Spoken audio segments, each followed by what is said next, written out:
പകൽ വാർത്ത ആരംഭിക്കുകയാണ്. ആദ്യം തലക്കെട്ടുകൾ.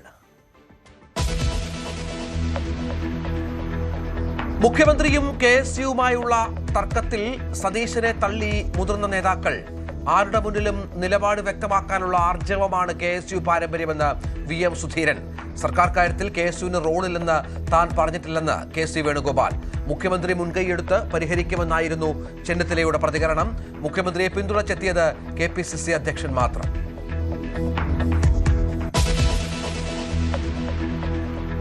സതീശൻ KSU തർക്കത്തിൽ ചേരിതിരിഞ്ഞ് KSU നേതാക്കൾ. മുകളിൽ ആരുമില്ലെന്ന അഹങ്കാരമാണ് സതീശനെന്ന് KSU തൃശൂർ ജില്ലാ പ്രസിഡന്റ്. എറണാകുളത്ത് മുഖ്യമന്ത്രിക്കെതിരെ ബാനർ. അലോഷ്യസ് സേവ്യറിനെ തള്ളി കോട്ടയം എറണാകുളം ഭാരവാഹികൾ. 3, 2, 1, 0. And we have liftoff of Vikram-1, India's first private orbital launch vehicle. And we have great views. ബഹിരാകാശത്തേക്ക് കുതിച്ചുയർന്ന ഇന്ത്യയുടെ അഭിമാനം. ചരിത്രം കുറിച്ച് വിക്രം-1. ആദ്യ ഇന്ത്യൻ സ്വകാര്യ ബഹിരാകാശ റോക്കറ്റ് വിക്ഷേപണം വിജയം.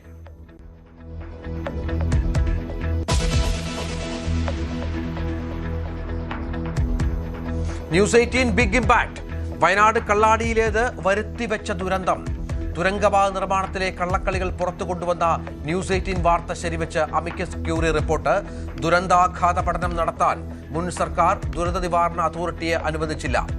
കൊങ്കൺ റെയിൽവേയുടെ ഫയലുകൾ മുൻ ചീഫ് സെക്രട്ടറി ജയതിലേക്ക് മടക്കിയത് നിയമവിരുദ്ധം.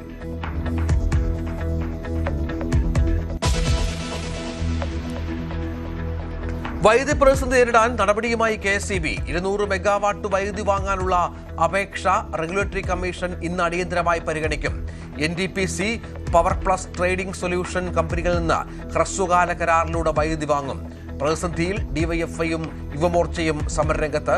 സെക്രട്ടേറിയറ്റിന് മുന്നിൽ മെഴുകുതിരി വെളിച്ചത്തിൽ പുസ്തകം വായിച്ചു.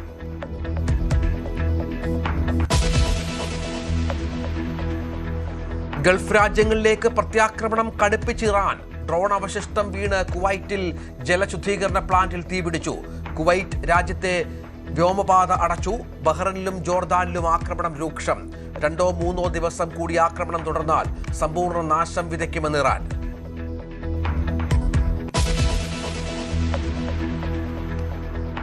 ഷെയ്ഖ് ഹസീനയെ തിരിച്ചയക്കാൻ ഇന്ത്യ.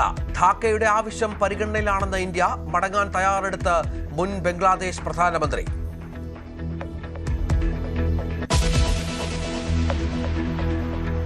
നിരാഹാര സമരം തുടരുന്ന സോനം വാങ്ചുക്കിനെ ആശുപത്രിയിലേക്ക് മാറ്റി. ഡൽഹി പോലീസ് എത്തിയത് അതിനാടകീയമായി. ജന്തർ മന്ദറിൽ സംഘർഷ സാഹചര്യം. അനിശ്ചിതകാല നിരാഹാരവുമായി അഭിജിത് ദീപ് കെ.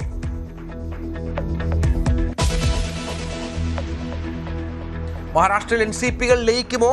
ലയിപ്പിക്കാൻ ശ്രമവുമായി BJP. 2 കേന്ദ്ര ക്യാബിനറ്റ് പദവികൾ വാഗ്ദാനം.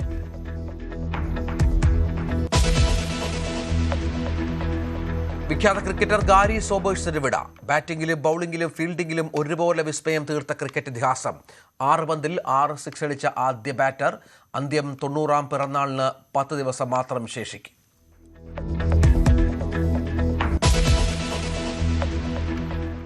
വാർത്തകളുടെ വിശദാംശങ്ങളിലേക്ക്. മുഖ്യമന്ത്രി VD സതീശന്റെ KSU വിമർശനം തള്ളി മുതിർന്ന കോൺഗ്രസ് നേതാക്കൾ.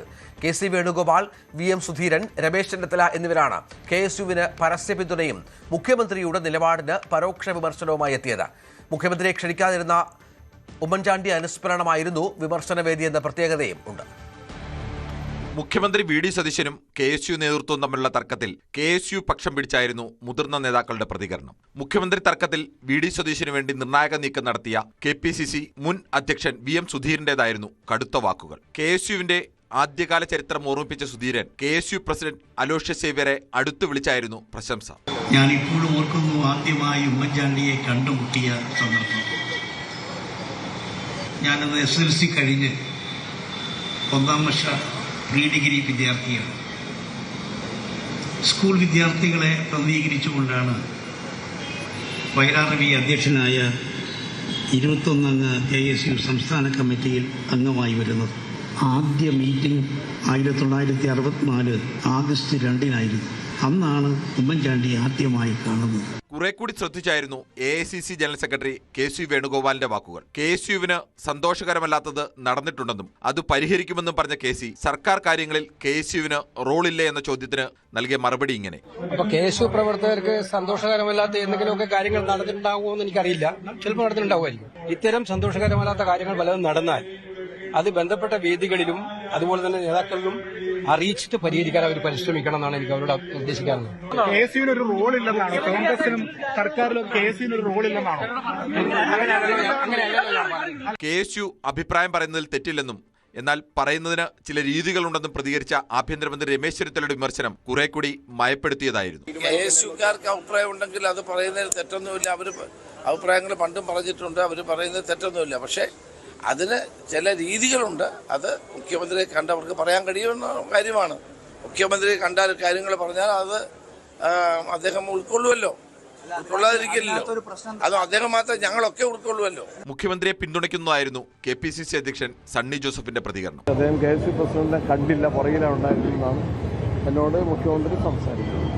പ്ലീഡർ നിയമനത്തിൽ KSU ഉന്നയിച്ച ആശങ്കകളിൽ മാറ്റമില്ലെന്നും പാർട്ടി ഇടപെടാമെന്ന് അറിയിച്ചിട്ടുണ്ടെന്നുമായിരുന്നു KSU പ്രസിഡന്റ് പ്രതികരണം. ഞങ്ങളുടെ ആശങ്കകൾ ഞങ്ങൾ സർക്കാരിനെ അറിയിച്ചിരുന്നു, പാർട്ടിയെ അറിയിച്ചിരുന്നു. പാർട്ടി ഈ വിഷയത്തിൽ ഇടപെടലുകൾ നടത്തുമെന്ന് പറഞ്ഞു. അപ്പോൾ അതിൽ നിന്ന് ഒരു വരി കൂടുതലോ ഒരു വരി കുറവോ പറയാതിരിക്കുകയാണ് ഒരു അച്ചടക്കമുള്ള പാർട്ടി പ്രവർത്തകൻ എന്ന നിലയിൽ എൻ്റെ ഉത്തരവാദിത്തം. KSU ഭാരവാഹികളെ തന്നെ ഇറക്കിയാണ് സതീശൻ വിഭാഗം അലോഷ്യസ് സേവ്യരുടെ വിമർശനത്തിന് മറുപടി നൽകിയത്. CPM-ൽ നിന്ന് വന്നവരെ നിയമസഭാ സ്ഥാനാർത്ഥികളാക്കിയപ്പോൾ ഉണ്ടാവാത്ത പ്രശ്നം ചിലരുടെ പഴയ SFI ബന്ധത്തിൽ വേണ്ടെന്നായിരുന്നു എറണാകുളം കോട്ടയം ഭാരവാഹികളുടെ മറുപടി. Political desk, news 18. അലോഷ്യസ് സേവ്യറിനെ തള്ളി KSUവിലെ VD സതീശൻ വിഭാഗം. ചില ആളുകൾ സർക്കാരിനെയും മുഖ്യമന്ത്രിയെയും ബോധപൂർവ്വം കരിവാരി തേക്കുന്നുവെന്ന് KSU സംസ്ഥാന ജനറൽ സെക്രട്ടറി മുബാസ് ഓടക്കാലി പറഞ്ഞു. സംസ്ഥാന അധ്യക്ഷന് അഭിപ്രായ വ്യത്യാസമുണ്ടെങ്കിൽ അത് പറയേണ്ടത് പാർട്ടി ഫോറങ്ങളിലാണ്. KPCCക്കോ മുഖ്യമന്ത്രിക്കോ ഔദ്യോഗികമായി ഒരു പരാതിയും നൽകിയിട്ടില്ല. സർക്കാരിനെയും മുഖ്യമന്ത്രിയെയും കരിവാരി തേക്കാനാണ് നീക്കമെന്നും കൃത്യമായ അജണ്ട ഇതിന് പിന്നിലുണ്ടെന്നും മുബാറക്ക് ആരോപിച്ചു. MG യൂണിവേഴ്സിറ്റിയുമായി ബന്ധപ്പെട്ട് സംസ്ഥാന ജനറൽ സെക്രട്ടറിക്ക് വേണ്ടി അടക്കം ഹാജരായിട്ടുള്ള വക്കീലിനെതിരെ നിരന്തരം KSUവിന്റെ ഉത്തരവാദിത്തപ്പെട്ട സ്ഥാനത്തിരിക്കുന്ന ആളുകൾ വാർത്ത കൊടുക്കുമ്പോൾ അത് എന്ത് താല്പര്യത്തിന്റെ പുറത്താണ്? ഇനി KSU സംസ്ഥാന പ്രസിഡന്റിനും ഈ ആരോപണം ഉന്നയിക്കുന്ന ആളുകൾക്കും അത്തരത്തിലൊരു കൺസേൺ ഉണ്ടെങ്കിൽ അത് ആദ്യം പറയേണ്ടത് എവിടെയാണ്? പാർട്ടിയുടെ KPC പ്രസിഡന്റ് മുഖ്യമന്ത്രിയെ വിശ്വാസമില്ലെങ്കിൽ, മുഖ്യമന്ത്രിയോട് ഏതെങ്കിലും തരത്തിലുള്ള അലോഹ്യമുണ്ടെങ്കിൽ പാർട്ടിക്ക് KPCC ഒരു പ്രസിഡന്റുണ്ട്. ഇതുവരെയും ഔദ്യോഗികമായി KPCCക്കോ മുഖ്യമന്ത്രിക്കോ ഒരു പരാതി നൽകാൻ തയ്യാറായില്ല. ഇപ്പൊ കൂടിക്കാഴ്ചയ്ക്ക് സമയം ചോദിച്ചു എന്ന തരത്തിൽ വലിയ വാർത്തയുണ്ട്. ഒരു വിഷയത്തിൽ എപ്പോഴാണ് കൂടിക്കാഴ്ച നടത്തേണ്ടത്? ഡസൻ കണക്കിന് മീഡിയ ബൈറ്റുകൾ നൽകി നിരവധിയായ ആക്ഷേപങ്ങൾ സമൂഹത്തിലും പൊതുസമൂഹത്തിലും ഉന്നയിച്ച് ഏറ്റവും ഒടുവിൽ കേരളത്തിന്റെ മുഖ്യമന്ത്രി തന്നെ ഇതിൽ ഞാൻ പരിഗണിക്കാൻ കാരണം ലോയേഴ്സ് കോൺഗ്രസിന്റെ സംസ്ഥാന കമ്മിറ്റി തന്ന ലിസ്റ്റ് പ്രകാരമാണെന്ന് ആവർത്തിച്ച് പറയുമ്പോൾ മാത്രമാണ് സംസ്ഥാന പ്രസിഡന്റ് കൂടിക്കാഴ്ചയ്ക്ക് സമയം ചോദിക്കുന്നത്. അപ്പോൾ പ്രശ്ന പരിഹാരമല്ല ചില ആളുകളുടെ ലക്ഷ്യം, മനഃപൂർവ്വം ഗവൺമെന്റിനെയും സർക്കാരിനെയും കരിവാരിത്തേക്കുക. പ്ലീഡർ നിയമന വിഭാഗത്തിൽ മുഖ്യമന്ത്രി VD സതീശനെതിരെ നിലപാട് കടുപ്പിച്ച് KSU. എറണാകുളം DCC ഓഫീസിന് മുന്നിൽ ബാനർ ഉയർത്തിയാണ് പ്രതിഷേധം. KSUക്കാരെ തല്ലിച്ചതയ്ക്കുന്നവരുടെ നിയമനത്തിൽ KSUവിന് കാര്യമുണ്ടെന്നും ചരിത്രം മറക്കാൻ അനുവദിക്കില്ലെന്നുമാണ് ബാനറിലെ വാചകങ്ങൾ. അതിനിടെ KSU സംസ്ഥാന പ്രസിഡന്റിനെതിരെ ഫേസ്ബുക്ക് പോസ്റ്റുമായി എറണാകുളം ജില്ലാ പ്രസിഡന്റ് രംഗത്തെത്തി. മുഖ്യമന്ത്രിയെ അപകീർത്തിപ്പെടുത്താനുള്ള ശ്രമം വെച്ചുപൊറുപ്പിക്കില്ലെന്നാണ് KM കൃഷ്ണലാലിന്റെ പോസ്റ്റ്. തന്റെ വിമർശനം ആശയപരമാണെന്നും വ്യക്തിപരമല്ലെന്നും ജിൻഡോ ജോൺ. അത് തുടരും. VD സതീശനെതിരെ ഒളിയമ്പും ജിൻഡോയുടെ ഭാഗത്തു നിന്ന് ഉണ്ടായി. വിമർശനങ്ങൾക്കെതിരെ നടപടിയുണ്ടെങ്കിൽ അത് മുൻകാല പ്രാബല്യത്തോടെ നടപ്പാക്കണമെന്നായിരുന്നു ജിൻഡോയുടെ ആവശ്യം. അങ്ങനെ ഒരു കത്തുണ്ടെങ്കിൽ ആ കത്ത് കൊടുത്തയാളോ വാങ്ങിയയാളോ പറയാതെ മാധ്യമങ്ങളിൽ വാർത്തയാകില്ല. അപ്പോൾ അങ്ങനെയാണെങ്കിൽ അതൊരു സംഘടനാപരമായ ഒരു നടപടിക്രമം പാലിക്കാതെയുള്ള ഒരു പരിപാടിയാണല്ലോ. അപ്പോൾ അതും പരിശോധിക്കപ്പെടണം. ഇത്തരം വ്യത്യസ്തമായ അഭിപ്രായം പറയുന്നതിന്റെ പേരിൽ സംഘടനാ നടപടി നേരിടാനാണെങ്കിൽ ആർക്കൊക്കെ എതിരെ എടുക്കും, ആർക്കൊക്കെ എതിരെ പരാതി കൊടുക്കും, എത്ര കാലം മുമ്പ് വരെയുള്ള മുൻകാല പ്രാബല്യത്തോടെ നടപടിയെടുക്കും, പരാതി കൊടുക്കും, ആ ചോദ്യം കൂടി ഇവിടെ അവശേഷിക്കുന്നുണ്ട്. ഞങ്ങളൊക്കെ കുറേ കാലം മുമ്പ് ശരിയെന്ന് വിചാരിക്കുകയും സ്വതന്ത്ര രാഷ്ട്രീയ പ്രവർത്തനത്തിന്റെ ഭാഗമായിട്ട് സ്വതന്ത്രമായിട്ട് അഭിപ്രായം പറയാൻ ആർജവമുള്ള ചെറുപ്പക്കാരായി വളർന്നു വരണമെന്ന് ഞങ്ങളോട് ഉപദേശിച്ച ആളുകൾ അത്തരത്തിലൊരു പരാതിയുടെ പേരിൽ നടപടിയെടുക്കുകയാണെങ്കിൽ മുൻകാല പ്രാബല്യത്തോടെ നടപടിയെടുക്കണം. അല്ലെങ്കിൽ ഞങ്ങൾ മാത്രം തെറ്റുകാരായി പോകുമല്ലോ, അത് ശരിയല്ല. വ്യക്തിപരമായി ഞാനോ അല്ലെങ്കിൽ മറ്റൊരാളോ തമ്മിലുള്ള തർക്കമല്ലല്ലോ. ഇത് വ്യക്തിപരമായ ഏതെങ്കിലും അതിർത്തി തർക്കമോ അത്തരത്തിലുള്ള പിണക്കങ്ങളോ ഒന്നുമല്ല. ഇത് ആശയപരമായി നമുക്കുള്ള ചില സന്ദേഹങ്ങളാണ്. അക്കാര്യത്തിൽ ചോദിക്കുമ്പോൾ അത് വ്യക്തിപരമല്ല. ഇതേ മുഖ്യമന്ത്രിക്ക് അനുകൂലമായി ഞാൻ എഴുതിയ പോസ്റ്റ് എത്രയുണ്ടെന്ന് നിങ്ങൾ എൻ്റെ പേജ് പരിശോധിച്ചാൽ മനസ്സിലാവും. അപ്പോൾ അനുകൂലവും പ്രതികൂലമായിട്ട് പറയും. പ്രതികൂലമായിട്ട് പറയുന്ന ചില കാര്യങ്ങൾ മാത്രമാണ് ശ്രദ്ധിക്കുന്നത് എന്നുള്ളതാണ് ഏറ്റവും വലിയ കുഴപ്പം. മുഖ്യമന്ത്രി വി ഡി സതീശനെതിരെ പ്രത്യക്ഷ നീക്കവുമായി KC വേണുഗോപാൽ പക്ഷം. സതീശൻ ഉന്നയിച്ച ആക്ഷേപം KC പക്ഷ യുവ നേതാക്കളെ ചാനൽ ചർച്ചയിൽ നിന്ന് ഒഴിവാക്കണമെന്ന സതീശൻ വിഭാഗത്തിന്റെ ആവശ്യമാണ് പുതിയ പൊട്ടിത്തെറിക്ക് കാരണം. ആവശ്യം ഉന്നയിച്ചവരെ നീക്കണമെന്ന നിലപാടുമായി വേണുഗോപാൽ വിഭാഗം രംഗത്തെത്തുകയും ചെയ്തു. താങ്കൾ ഏതെങ്കിലും വിമർശനം ഉന്നയിച്ചിട്ട് നാളെ എനിക്ക് കാണണം എന്ന് പറഞ്ഞാൽ താങ്കൾക്ക് അനുമതി കിട്ടില്ല. അതാണിപ്പോൾ കാണുന്നത്. ഞാൻ ഉറപ്പിച്ച് പറയാം, കിട്ടില്ല. PM നിയാസിന് കിട്ടിയില്ല, അലോഷ്യസ് സേവറിന് കിട്ടിയില്ല, GV ഹരിക്കും കിട്ടുകയില്ല. GV Hari KC പക്ഷമാണ്. ശരി, ജേക്കബ് ജോർജ്. ഒറ്റ മിനിറ്റ്, എനിക്ക് എന്റേതായ പക്ഷങ്ങളൊക്കെ ഉണ്ട്. ഞാനിവിടെ തുറന്നു പറഞ്ഞ ആളല്ലേ, അതിനകത്ത് എന്താ സംശയമുള്ളത്? അതല്ല ഞാനിവിടെ വന്നിരിക്കുന്നത്, ഞാൻ പറഞ്ഞല്ലോ, അങ്ങനെ ഒരു പക്ഷം മാത്രമല്ല. അത് ഏത് കാര്യത്തിലാണ്? ആ ഒരു വിഷയത്തിൽ എന്റെ പക്ഷം കൃത്യമായിട്ട് ഞാൻ പറഞ്ഞിട്ടുണ്ട്. ആ വിഷയം കഴിഞ്ഞു. അത് ശ്രീ KC വേണുഗോപാൽ തന്നെ പറഞ്ഞിട്ടുണ്ട്.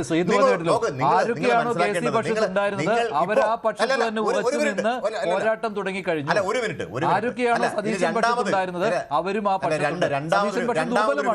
രണ്ടാമതൊരു വിഷയം ഇവിടെ മഞ്ജുഷ പറഞ്ഞത്, നാളത്തെ മുഖ്യമന്ത്രി നമുക്കറിയാവുന്ന ഉമ്മൻചാണ്ടി സാറുമായി ബന്ധപ്പെട്ട അനുസ്മരണ ചടങ്ങിലാണ്. നോക്കൂ, അത് ആരാണ് പറഞ്ഞിരുന്നത്? മുഖ്യമന്ത്രിയേക്കാൾ മുകളിലുള്ള ഒരാളെയാണ് വിളിച്ചിരിക്കുന്നത്. ആരാണ് അദ്ദേഹം? ഈ ഞങ്ങളുടെ പാർട്ടിയുടെ സംഘടനാ ചുമതലയുള്ള ജനറൽ സെക്രട്ടറിയാണ്. ഈ രാജ്യത്ത് പാർട്ടിയെ നയിക്കുന്ന ആളാണ്. അദ്ദേഹം വരുമ്പോൾ അദ്ദേഹത്തിന്റെ പടയെ വെക്കുള്ളൂ. എത്രയോ മുഖ്യമന്ത്രിമാരുണ്ടെന്നേ, അവരൊക്കെ അദ്ദേഹത്തിന്റെ താഴെയാണ്. ഒരു സംശയമില്ല ആ കാര്യത്തിൽ. അദ്ദേഹത്തെ കാണാൻ എത്രയോ മുഖ്യമന്ത്രിമാർ വരുന്നു. എല്ലാ സംസ്ഥാനത്തെയും മുഖ്യമന്ത്രിമാർ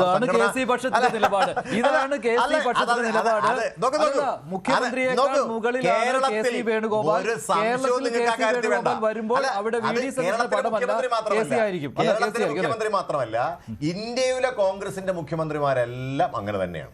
അതിനകത്ത് ഒരു സംശയം നിങ്ങൾക്ക് വേണ്ട. അതുകൊണ്ട് സ്വാഭാവികമായിട്ട് അത് ഒരു പരിപാടി സംശയം എന്താ? നിങ്ങൾ എഴുതി വെച്ചു, അതിനെ ഇപ്പൊ അടിവരയിട്ടോ, ഒരു സംശയ കാര്യത്തിൽ വേണ്ട. ഞങ്ങൾക്ക് എന്തെങ്കിലും സംഘടനാപരമായി പ്രവർത്തിക്കുന്ന KPCCയുടെ സെക്രട്ടറി എന്ന നിലയിൽ ഞാൻ പറയാൻ ആഗ്രഹിക്കുന്നു. അതിനകത്ത് സംശയം വല്ലതും ഉണ്ടോ? അതിനകത്ത് ആ സ്ഥാനം, അദ്ദേഹത്തിന്റെ സ്ഥാനം ഇപ്പോൾ അലങ്കരിക്കുന്ന സ്ഥാനം അതാണ്. അതുകൊണ്ട് അദ്ദേഹത്തെ ആ പരിപാടിയിൽ വിളിച്ചു. ഇനി അത് പുതുപ്പള്ളിയിലെ പരിപാടിയാണ്. നാളെ KPCC ഔദ്യോഗിക പരിപാടിയുണ്ട്. ആ KPCC ഔദ്യോഗിക പരിപാടിയിൽ മുഖ്യമന്ത്രി പങ്കെടുത്തേക്കാം. പുതുപ്പള്ളിയിൽ ഉമ്മൻചാണ്ടിയുടെ കല്ലറയ്ക്ക് മുന്നിൽ നടക്കുന്ന പരിപാടി ചാനലിനകത്ത് ഈ ചാനലിന്റെ CEO ഒരു പരിപാടിക്ക് വരുന്നാൽ മഞ്ജുഷിനെ കൊണ്ട് ഉദ്ഘാടനം ചെയ്യിപ്പിക്കും. അപ്പൊ ഇവിടെ നിങ്ങളുടെ പാർട്ടിയുടെ CEO ആണ് അദ്ദേഹം. അങ്ങനെയാണ്, ആ തരത്തിൽ തന്നെ കണ്ടാൽ മതി, ഒരു സംശയമില്ല കാര്യത്തിൽ. അപ്പൊ അദ്ദേഹത്തെയാണ് ആ പരിപാടി ഉദ്ഘാടനം ചെയ്യാൻ വിളിച്ചിരിക്കുന്നത്. സ്വാഭാവികമായി പ്രോട്ടോകോൾ അതാണ്. ആ പ്രോട്ടോകോൾ എന്ത് പ്രോട്ടോകോൾ? എന്ത് പ്രോട്ടോകോൾ? എനിക്ക് മനസ്സിലായില്ല. ഒരു പ്രോട്ടോകോളും ഇല്ല. എന്ത് പ്രോട്ടോകോളാണ്? സംസ്ഥാന മുഖ്യമന്ത്രിയേക്കാൾ മുകളിലാണോ KC വേണുഗോപാൽ? എനിക്കറിയില്ല. ജേക്കബ് ജോർജ്, താങ്കൾ ഈ കോൺഗ്രസ് രാഷ്ട്രീയം അരച്ചുകളി കുടിച്ച ആളാണ്. പാർട്ടിയുടെ പ്രോട്ടോകോളിൽ അദ്ദേഹം തന്നെയാണ് ഒന്നാം സ്ഥാനത്തുള്ള ആൾ. ഒരു സംശയം വേണ്ട. മല്ലികാർജ്ജുന ഖാർഗെയും ശ്രീ ഉമ്മൻചാണ്ടി, ശ്രീ രാഹുൽ ഗാന്ധിയും കഴിഞ്ഞാൽ മൂന്നാമനായി തന്നെ ഒരു സംശയം വേണ്ട. അദ്ദേഹത്തിന്റെ സ്ഥാനം ഒന്നുകൂടി ഞാൻ ഉറപ്പിച്ച് പറയാം, AICCയുടെ സംഘടനാ ചുമതലയുള്ള ജനറൽ സെക്രട്ടറിയാണ്. സ്വാഭാവികമായി അദ്ദേഹം വരുമ്പോൾ അദ്ദേഹത്തെ കൊണ്ട് തന്നെ, അത് മുഖ്യമന്ത്രി അടക്കം പറയും, അദ്ദേഹത്തെ കൊണ്ട് ഉദ്ഘാടനം ചെയ്യുമെന്ന്. അതിനകത്ത് ഒരു സംശയം വേണ്ട. പ്ലീഡർ നിയമനത്തിൽ ഒരു യുവ MP-യുടെ ശുപാർശ പ്രകാരമായിരുന്നു വിവാഹ നിയമനമെന്ന് K. ബാബു. യുവ MP-യാണ് മുഖ്യമന്ത്രിയോട് ശുപാർശ ചെയ്തത്. ഇക്കാര്യത്തിൽ മുഖ്യമന്ത്രിയെ കുറ്റപ്പെടുത്താനാവില്ല. എല്ലായ്പ്പോഴും രാഷ്ട്രീയം മാത്രമല്ല, യോഗ്യതയും പരിഗണിക്കേണ്ടതുണ്ടെന്നും K. ബാബു പറഞ്ഞു.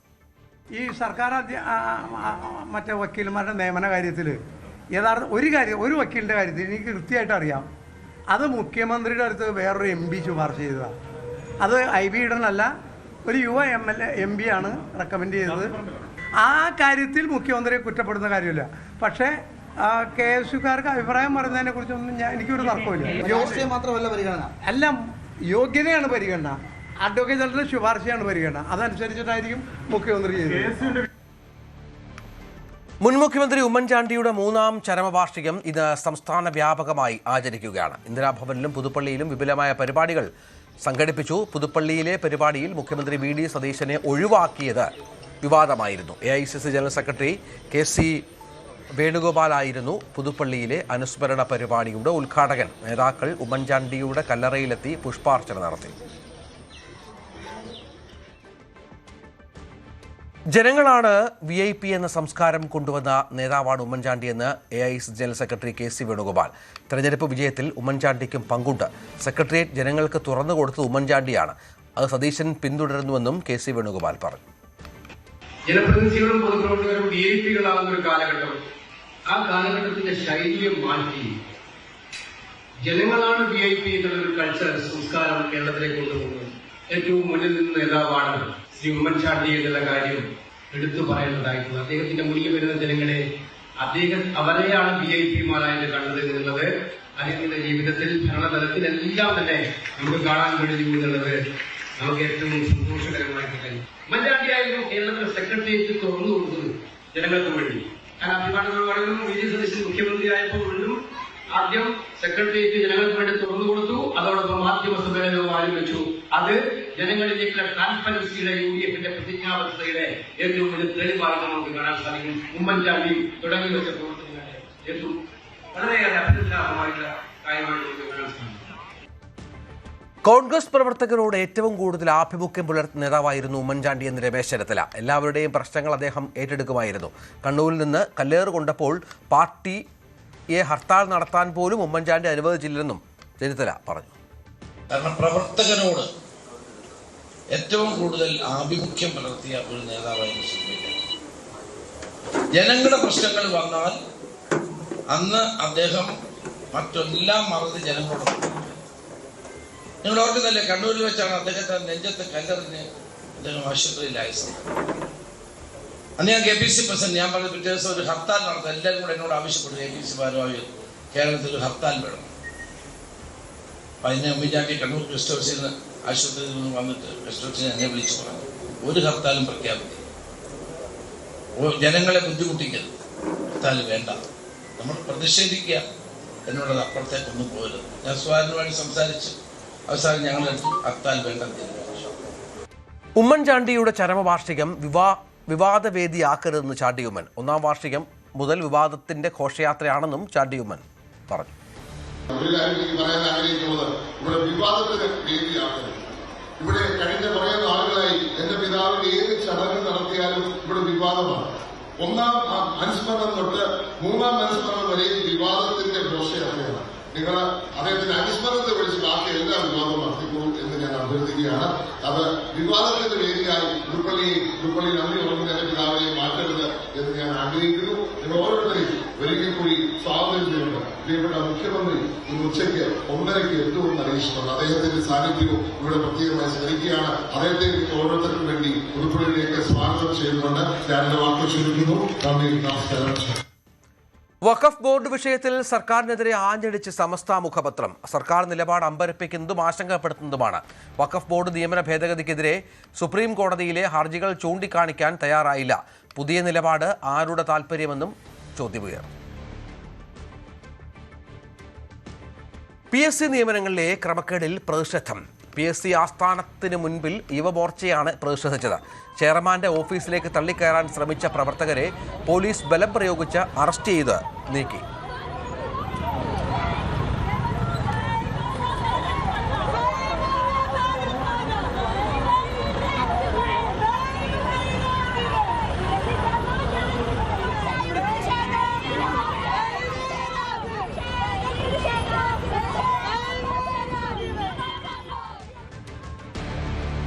വിഴിഞ്ഞം അന്താരാഷ്ട്ര തുറമുഖത്ത് ഓഗസ്റ്റ് 18-ന് സമ്പൂർണ്ണ കയറ്റുമതി ഇറക്കുമതി പ്രവർത്തനങ്ങൾക്ക് തുടക്കമാകുമെന്ന് മുഖ്യമന്ത്രിയുടെ ഓഫീസ്. ആദ്യ കയറ്റുമതി കണ്ടെയ്നർ മുഖ്യമന്ത്രി VD സതീശനാകും ഫ്ളാഗ് ഓഫ് ചെയ്യുക.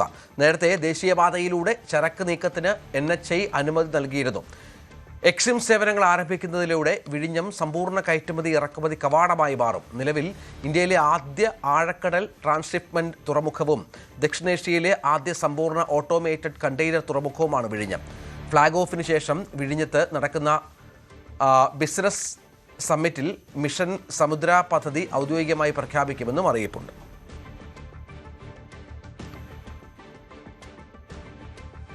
വിഴിഞ്ഞം പോർട്ടിന് ഉമ്മൻചാണ്ടിയുടെ പേരു നൽകണമെന്ന് AICC general secretary KC Venugopal. ഇക്കാര്യം സർക്കാരിനോട് ആവശ്യപ്പെടുന്നുവെന്ന് വേണുഗോപാൽ പറഞ്ഞു. വിഴിഞ്ഞം പോർട്ടിനൊരു പേര് നൽകിയിട്ടുണ്ടെങ്കിൽ അതിന് മറ്റൊരു പേരല്ല, അത് ഉമ്മൻചാണ്ടിയുടെ പേരാണ്. കേരള സർക്കാർ അതിനു വേണ്ടിയിട്ടുള്ള നടപടികൾ തുടങ്ങണമെന്നാണ് എനിക്ക് പറയാനുള്ളത്. അത് കേരളത്തിലെ ജനങ്ങൾക്ക് വികസനത്തിന്റെ ഒരു വലിയ ശബ്ദം കൊടുത്ത വലിയ മെസ്സേജ് കാര്യങ്ങൾക്ക് നമുക്ക് മനസ്സിലാക്കാൻ സാധിക്കും. മെഡിക്കൽ സർവീസ് കോർപ്പറേഷൻ ലിമിറ്റഡ് പൊതു ഫണ്ട് ഉപയോഗിച്ച് തിരുവനന്തപുരം ടെന്നീസ് ക്ലബ്ബിൽ കോർപ്പറേറ്റ് അംഗത്വം നേടിയതിൽ അന്വേഷണം. ആരോഗ്യമന്ത്രി കെ മുരളീധരനാണ് അന്വേഷണ ഉത്തരവ് നൽകിയത്. ഉത്തരവാദികളായ ഉദ്യോഗസ്ഥരെ കണ്ടെത്താൻ ആരോഗ്യവകുപ്പ് പ്രിൻസിപ്പൽ സെക്രട്ടറിയെ നിയോഗിച്ചു. 2 ആഴ്ചയ്ക്കകം റിപ്പോർട്ട് സമർപ്പിക്കാനാണ് നിർദ്ദേശം. വയനാട് കള്ളാടിയിൽ 8 ജീവനുകൾ പൊലിഞ്ഞ തുരങ്കപാത നിർമ്മാണത്തിൽ പിണറായി സർക്കാരിൻ്റെയും മുൻ ചീഫ് സെക്രട്ടറി എ ജയതിലകിൻ്റെയും കള്ളക്കളികൾ പുറത്തുകൊണ്ടുവന്ന ന്യൂസ് 18 വാർത്ത ശരിവച്ച് ഹൈക്കോടതിയിൽ അമിക്കസ് ക്യൂറി റിപ്പോർട്ട്. പദ്ധതി പ്രദേശത്ത് നിർമ്മാണത്തിന് മുൻപ് ദുരന്ത ആഘാത പഠനം നടത്താൻ സർക്കാർ സംസ്ഥാന ജില്ലാ ദുരന്ത നിവാരണ അതോറിറ്റികളെ അനുവദിച്ചില്ല എന്നായിരുന്നു ന്യൂസ് 18 കണ്ടെത്തൽ.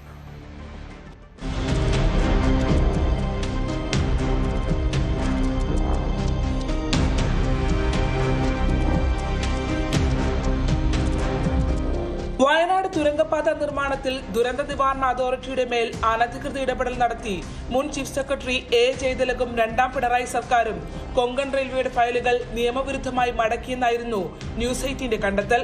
ഫയലുകൾ മടക്കാനായി 2025 ജൂൺ 3 ചേർന്ന കേരള സ്റ്റേറ്റ് ദുരന്ത നിവാരണ അതോറിറ്റിയുടെ എക്സിക്യൂട്ടീവ് യോഗത്തിന് മിനിറ്റ്സുകളടക്കം പുറത്തുവിട്ടായിരുന്നു ന്യൂസ് 18 ഇക്കാര്യം സ്ഥിരീകരിച്ചത്. മുൻ ചീഫ് സെക്രട്ടറിയുടെ നടപടി ദുരന്ത നിവാരണ നിയമത്തിലെ 18, 22 വകുപ്പുകൾ പ്രകാരം ചട്ടലംഘനമാണെന്നും ന്യൂസ് 18 കണ്ടെത്തി.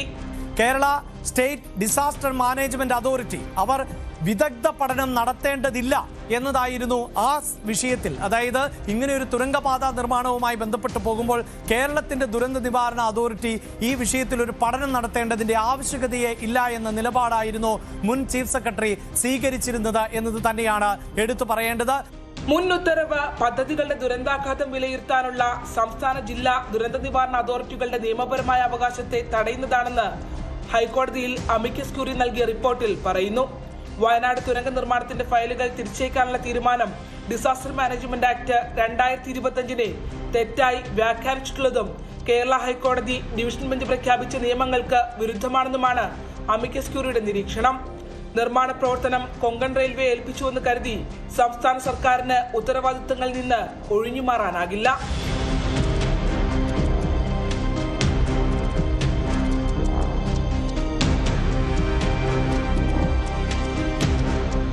മറ്റൊരു കണ്ടെത്തൽ മുൻ ചീഫ് സെക്രട്ടറി ജയതിലക് പാസാക്കിയ അജണ്ടയിലൂടെ സംസ്ഥാനത്തെ പാരിസ്ഥിതികാനുമതിയുള്ള നിർമ്മാണ പ്രവർത്തനങ്ങളിൽ ദുരന്താഘാതം വിലയിരുത്താനുള്ള KSDMAയുടെയും DDMAയുടെയും അവകാശത്തെ നിയമപരമായി തടയുന്നത് എന്നായിരുന്നു. 2ാം പിണറായി സർക്കാരിന്റെയും അന്നത്തെ ചീഫ് സെക്രട്ടറിയുടെയും ഇടപെടൽ സംശയാസ്പദവും അന്വേഷിക്കപ്പെടേണ്ടതും എന്നായിരുന്നു ന്യൂസ് 18 യോഗത്തിന്റെ മിനിറ്റ്സുകളിലടക്കം പുറത്തുവിട്ട് ആവശ്യപ്പെട്ടത്. ഈ അജണ്ടയിലില്ലാത്തൊരു വിഷയം അവതരിപ്പിക്കുകയും അങ്ങനെ അത് അവതരിപ്പിച്ച് പാസാക്കുകയും ചെയ്തു എന്നതാണ് നമുക്ക് ഡേറ്റകളിൽ നിന്ന് മനസ്സിലാക്കാൻ സാധിക്കുന്നത്. പിണറായി സർക്കാരിന്റെയും മുൻ ചീഫ് സെക്രട്ടറിയുടെയും ഈ ഇടപെടൽ ഹൈക്കോടതി നിർദ്ദേശങ്ങൾക്ക് വിരുദ്ധമാണ് എന്നതുകൂടിയാണ് ചേർത്ത് വെക്കേണ്ടതായി വരുന്നത്. നിർമ്മാണ പ്രവർത്തനങ്ങളിൽ ദുരന്ത നിവാരണ അതോറിറ്റികളെ മാറ്റി നിർത്താനുള്ള ചീഫ് സെക്രട്ടറിയുടെ തീരുമാനം സംസ്ഥാനത്ത് ഇപ്പോഴും പിന്നീടും ഗുരുതര പ്രത്യാഘാതങ്ങൾ സൃഷ്ടിക്കുന്നതാണെന്ന് അമിക്കസ് ക്യൂറി വിലയിരുത്തുന്നു. ദുരന്ത നിവാരണ അതോറിറ്റിയെ മാറ്റി നിർത്തി പാരിസ്ഥിതികാഘാതം വിലയിരുത്താതെ മടക്കിയ ഫയലുകളുടെ നിർമ്മാണ പ്രദേശമായ കള്ളാടി പശ്ചിമഘട്ടത്തിലെ അതീവ പരിസ്ഥിതി ദുർബല മേഖലയാണെന്ന് അമിക്കസ് ക്യൂറി റിപ്പോർട്ടിൽ പറയുന്നു. മണ്ണിടിച്ചിലിന് സാധ്യത കൂടിയ പ്രദേശമാണെന്ന് മാത്രമല്ല എക്കോളജിക്കലി സെൻസിറ്റീവ് ഏരിയയായി വിജ്ഞാപനം ചെയ്തവ കൂടിയാണ്. അതീവ സൂക്ഷ്മ ദുരന്ത സാധ്യത വിലയിരുത്തൽ കൂടി അനിവാര്യമാണെന്ന് റിപ്പോർട്ട് ചൂണ്ടിക്കാട്ടുമ്പോഴാണ് നിർമ്മാണത്തിനിടയിൽ 8 ജീവനുകൾ പൊലിഞ്ഞെടുത്ത് പിണറായി സർക്കാരിന്റെ മൗനാനുവാദത്തോടു കൂടി ചീഫ് സെക്രട്ടറി എ ജയതിലക് നടത്തിയ ഗുരുതര നിയമലംഘനത്തിന്റെ ആഴവും വ്യാപ്തിയും ബോധ്യമാകുന്നത്. ഡിസാസ്റ്റർ മാനേജ്മെന്റ് ആക്ട് അധ്യായം 10 ഇങ്ങനെ വ്യവസ്ഥ ചെയ്യുന്നു. ദുരന്ത നിവാരണ നിയമങ്ങൾ ബോധപൂർവം മറികടക്കുന്നവർക്കെതിരെ ക്രിമിനൽ നടപടി കുറ്റങ്ങൾ ചുമത്താവുന്നതാണ്. അങ്ങനെയെങ്കിൽ കള്ളാടിയിൽ 8 ജീവനുകൾ പൊലിഞ്ഞെടുത്ത് ബോധപൂർവം നിയമം മറികടന്നവർക്കെതിരെ വി.ഡി. സതീശൻ സർക്കാർ നിയമ നടപടിയിലേക്ക് നീങ്ങുമോ?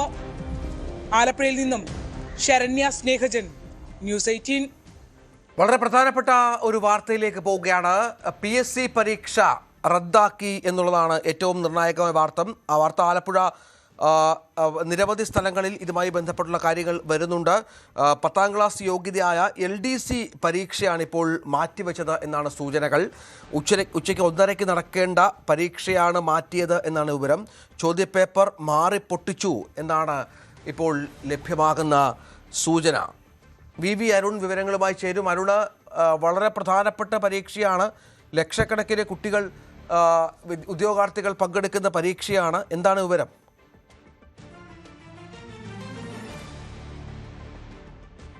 PSC വലിയ ആരോപണ മുനയിൽ നിൽക്കുന്ന സമയമാണത്. PSCയുടെ പരീക്ഷാ നടത്തിപ്പിൽ തന്നെ വലിയ വിമർശനം ഉയർന്ന സമയമാണ്. ഇന്ന് വളരെ ഉദ്യോഗാർത്ഥികൾ ഞെട്ടിക്കുന്ന ഒരു വിവരമാണ് അല്പസമയം മുമ്പ് PSCയുടെ അറിയിപ്പായി വന്നത്. Kerala public service commission 2026 July 18, അതായത് ഇന്ന് ഉച്ചയ്ക്ക് 1:30 മുതൽ 3:05 വരെ നടത്തേണ്ടിയിരുന്ന 10th പ്രിലിമിനറി എക്സാമിനേഷൻ സ്റ്റേജ് 2 പരീക്ഷ സാങ്കേതിക കാരണങ്ങളാൽ മാറ്റിവച്ചിരിക്കുന്നു എന്ന അറിയിപ്പാണ് PSCയിൽ നിന്ന് ഉദ്യോഗാർത്ഥികൾ ലഭിച്ചത്. ഇപ്പോൾ ഔദ്യോഗികമായി PSCയുടെ വാർത്താക്കുറിപ്പ് വാട്സാപ്പ് പേജിലും ആ വാർത്ത വരുന്നുണ്ട്. ഒരു സ്ഥിരീകരണം അവർ നൽകുന്നുണ്ട്.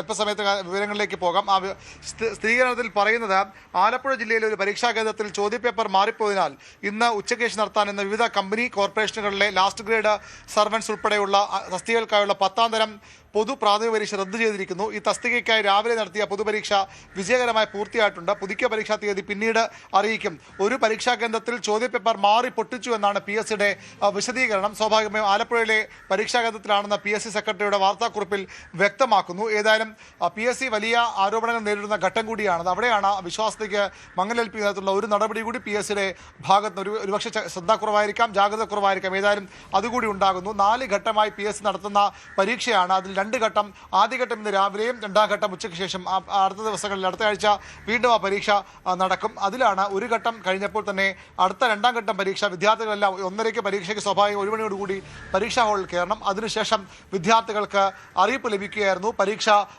മാറ്റിവെക്കുന്നുവെന്ന അറിയിപ്പ് ഇൻവിജിലേറ്റർമാർക്കും അറിയിപ്പ് ചീഫ് എക്സാമിനർമാർക്ക് മാത്രമാണ് വിവരം ലഭിച്ചത്. പരീക്ഷ മാറ്റിവെക്കാനുള്ള അടിയന്തര സന്ദേശം PSC ആസ്ഥാനത്ത് നിന്ന് ലഭിക്കുകയായിരുന്നു. അങ്ങനെ പരീക്ഷ മാറ്റിവെക്കുന്നു. ഇപ്പോൾ ഔദ്യോഗികമായി PSC അത് സ്ഥിരീകരിക്കുന്നു. ആലപ്പുഴ ജില്ലയിലെ പരീക്ഷാ കേന്ദ്രത്തിൽ ചോദ്യപേപ്പർ മാറിപ്പോയതിനാൽ ഇന്ന് ഉച്ചയ്ക്ക് ശേഷം നടത്താനിരുന്ന company board corporation last grade 10ാം class യോഗ്യതയുള്ള പരീക്ഷയാണ്. LDC ഡിഗ്രി യോഗ്യതയുള്ള പരീക്ഷയുമുണ്ട്. പക്ഷേ ഇത് 10ാം ക്ലാസ് യോഗ്യതയുള്ള പരീക്ഷയാണ് ഇന്ന് രാവിലെ നടന്നത്, ഇനി നടക്കാൻ ഉള്ളത്. ഏതായാലും അവിടെ ചോദ്യപേപ്പർ മാറിപ്പൊട്ടിച്ചു. ഉച്ചയ്ക്ക് ശേഷമുള്ള ചോദ്യപേപ്പർ രാവിലെ പൊട്ടിച്ചതാണോ എന്താണെന്ന കാര്യത്തിൽ ഇനിയും വിശദീകരണങ്ങൾ വരേണ്ടതുണ്ട്. ഏതായാലും വളരെ പ്രധാനപ്പെട്ട ഒരു വാർത്തയാണ് ഈ ഘട്ടത്തിൽ ന്യൂസ് 18 പുറത്തുവിടുന്നത്. ഇതുമായി ബന്ധപ്പെട്ട പരീക്ഷ PSC പരീക്ഷ മാറ്റിവെക്കുന്നു. അപൂർവമാണ്. അത്രയധികം സുരക്ഷാ നടപടികളോടുകൂടി അത്രയധികം ജാഗ്രതയോടുകൂടി ചെയ്യേണ്ട ഒരു നടപടിക്രമമാണ് PSC പരീക്ഷ. അവിടെയാണ് വിശ്വാസത്തിലേക്ക് മങ്ങലേൽക്കുന്ന ഒരു ഘട്ടം. മറ്റു പല വിവാദങ്ങളും വരുമ്പോൾ അതിനെ ആക്കം കൂടുന്ന തരത്തിൽ പരീക്ഷ തന്നെ മാറ്റിവെക്കേണ്ട, അവസാന മിനിറ്റിൽ പരീക്ഷ തന്നെ മാറ്റിവെക്കേണ്ടുന്ന, അതായത് 1:30 മണിക്കാണ് പരീക്ഷ. 1:30 മണിക്ക് പരീക്ഷ എന്ന് പറഞ്ഞാൽ പല കേന്ദ്രങ്ങളാണ്, പല സ്ഥലങ്ങളിൽ നിന്നും കുട്ടികൾ എത്തേണ്ട സാഹചര്യമൊക്കെ ഉണ്ട്. ഇതിനിടയിലാണ് വളരെ പെട്ടെന്ന് ഇത്തരമൊരു അറിയിപ്പ് ഉണ്ടാകുന്ന മെനക്കേട് ബുദ്ധിമുട്ട് ചില്ലറയല്ല.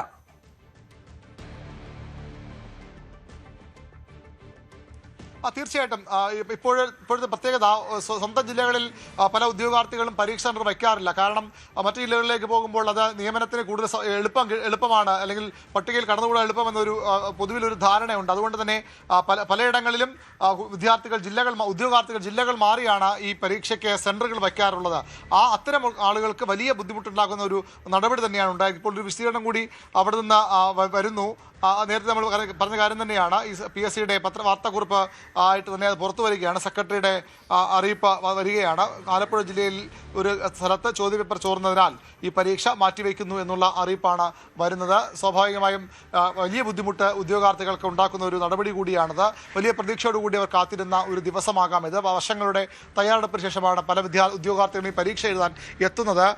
അവർക്ക് ഇങ്ങനെ ഒരു വലിയൊരു തിരിച്ചടി ഉണ്ടാക്കുന്ന തീരുമാനമാണ് PSCയുടെ ഭാഗത്ത് നിന്ന് ഉണ്ടായിരിക്കുന്നത്. എങ്ങനെയാണ് ചോദ്യപേപ്പർ ചോർന്നത്, ആരാണ് അതിന് ഉത്തരവാദികൾ എന്നൊക്കെ PSC വരും മണിക്കൂറുകളിൽ വ്യക്തമാക്കുമെന്നതിന് പ്രതീക്ഷിക്കാം. ഏതായാലും PSCക്കെതിരെ വലിയ വിമർശനങ്ങൾ ഉയർന്നു വരുന്ന ഘട്ടത്തിൽ ഇപ്പോൾ ഒരു വീഴ്ച കൂടി PSCയുടെ ഭാഗത്ത് ഉണ്ടായിരിക്കുകയാണ്. അത് ഏതെങ്കിലും ഒരു കേന്ദ്രത്തിലെ വീഴ്ചയാകാം, പക്ഷേ ഉദ്യോഗാർത്ഥികളെ പൊതുവിൽ ബാധിക്കുന്ന, PSCയുടെ വിശ്വാസത്തെ പോലും സംശയമുന്നിലാക്കുന്ന ഒരു സംഭവമാണ് ഉണ്ടാക്കിയിരിക്കുന്നത്. അവസാന മിനിറ്റുകളിൽ 1 മണിയോടുകൂടി തന്നെ ഉദ്യോഗാർത്ഥികളെല്ലാം ഈ ഹാളിലേക്ക് കടക്കേണ്ടതുണ്ട്. അവിടെ എത്തിയ ശേഷം ഉദ്യോഗാർത്ഥികൾ അറിയിപ്പ് ലഭിക്കുകയാണ്. പരീക്ഷ മാറ്റിവെക്കുന്നു. രാവിലെ ഒരു ഘട്ടം പരീക്ഷ നടന്നു. നടന്നതാണ്. ഈ അടുത്ത ഘട്ടത്തിലേക്ക് പരീക്ഷ നടക്കുന്നതിന് മുമ്പ് തന്നെ അത് മാറ്റിവെക്കുന്നുവെന്ന വളരെ ഗുരുതരമായ ഒരു അറിയിപ്പ് PSCയുടെ ഭാഗത്ത് നിന്ന് ഉണ്ടാകുന്നു. അതിന് കാരണം ഇപ്പോൾ അവർ ഔദ്യോഗികമായി വിശദീകരിക്കുന്നത് ആലപ്പുഴയിലെ പരീക്ഷാ സെന്ററിൽ ചോദ്യപേപ്പർ മാറി പൊട്ടിച്ചതാണ് അതിന് കാരണമെന്നും അവർ സ്ഥിരീകരിക്കുന്നുണ്ട്. അതാണ് ഇപ്പോൾ ഒരു പുതിയ വിവരം പുറത്തു വരുന്നത്. ആലപ്പുഴ ലജനത്ത് സ്കൂളിൽ നിന്നാണ് ഈ പ്രശ്നം ഉണ്ടായിരിക്കുന്നത് എന്നാണ്. ലജനത്ത് സ്കൂളിലെ പരീക്ഷാ സെന്ററിലാണ് ചോദ്യപേപ്പർ മാറി നൽകിയത്. ഇന്ന് നടക്കാനിരുന്ന PSC പരീക്ഷയുടെ ചോദ്യപേപ്പർ ആണ് ഇപ്പോൾ മാറി നൽകിയിരിക്കുന്നത്. അതാണ് ഏറ്റവും പ്രധാനപ്പെട്ട കാര്യം. അതായത് ഒരു സ്കൂളിൽ ഒരു പ്രശ്നം നടന്നപ്പോൾ അത് സംസ്ഥാന വ്യാപകമായി ആ തരത്തിൽ പരീക്ഷ നടത്താൻ പറ്റാത്ത പശ്ചാത്തലം ഒരുങ്ങി എന്നാണ് മനസ്സിലാക്കേണ്ടത്. രാവിലെ നടന്ന പരീക്ഷയ്ക്ക് ഉച്ചയ്ക്ക് ശേഷമുള്ള പരീക്ഷയുടെ ചോദ്യപേപ്പർ നൽകി. അങ്ങനെയാണ് അരുൺ വിവരം. രാവിലെ നടന്ന പരീക്ഷയ്ക്ക് ഉച്ചയ്ക്ക് ശേഷമുള്ള പരീക്ഷയുടെ ചോദ്യപേപ്പർ നൽകി. പരീക്ഷ പൂർത്തിയായ ശേഷമാണ് ഈ ചോദ്യപേപ്പറൊക്കെ മാറി നൽകിയ വിവരം അറിഞ്ഞത് എന്നുള്ളതാണ്. എത്ര കടുത്ത അനാസ്ഥയാണെന്ന് നോക്കൂ അരുൺ. തീർച്ചയായിട്ടും ഇത് ചോദ്യപേപ്പർ ചോർച്ചയെന്ന് വേണമെങ്കിൽ പറയാവുന്ന തരത്തിലുള്ള കാര്യം തന്നെയാണ്. കാരണം ഇത് ഈ ഘട്ടത്തിൽ കണ്ടുപിടിച്ചില്ലായിരുന്നെങ്കിൽ ഒരുപക്ഷേ ഇത് സംസ്ഥാന വ്യാപകമായി ഒരേ ചോദ്യമാണ് ഒരു ഘട്ട പരീക്ഷയിൽ. അവരുടെ സീരിയൽ നമ്പറുകൾ മാത്രം മാറും, ചോദ്യത്തിൻ്റെ നമ്പറുകൾ മാത്രം മാറി. കാരണം അടുത്തിരുന്ന പരീക്ഷ എഴുതുന്നവർക്ക് ഒരുപോലെ അത് പകർത്താൻ കഴിയാത്ത അത് ഒഴിവാക്കുന്നതിന് വേണ്ടി സീരിയൽ നമ്പറുകൾ മാറ്റി ചോദ്യങ്ങൾ മാറ്റിയിടുകയാണ് പതിവ് PSCയുടെ. അതുകൊണ്ട് തന്നെ ഈ സംസ്ഥാന വ്യാപകം ഒറ്റ പരീക്ഷയാണ്, ഒരേ ചോദ്യപേപ്പറാണ്.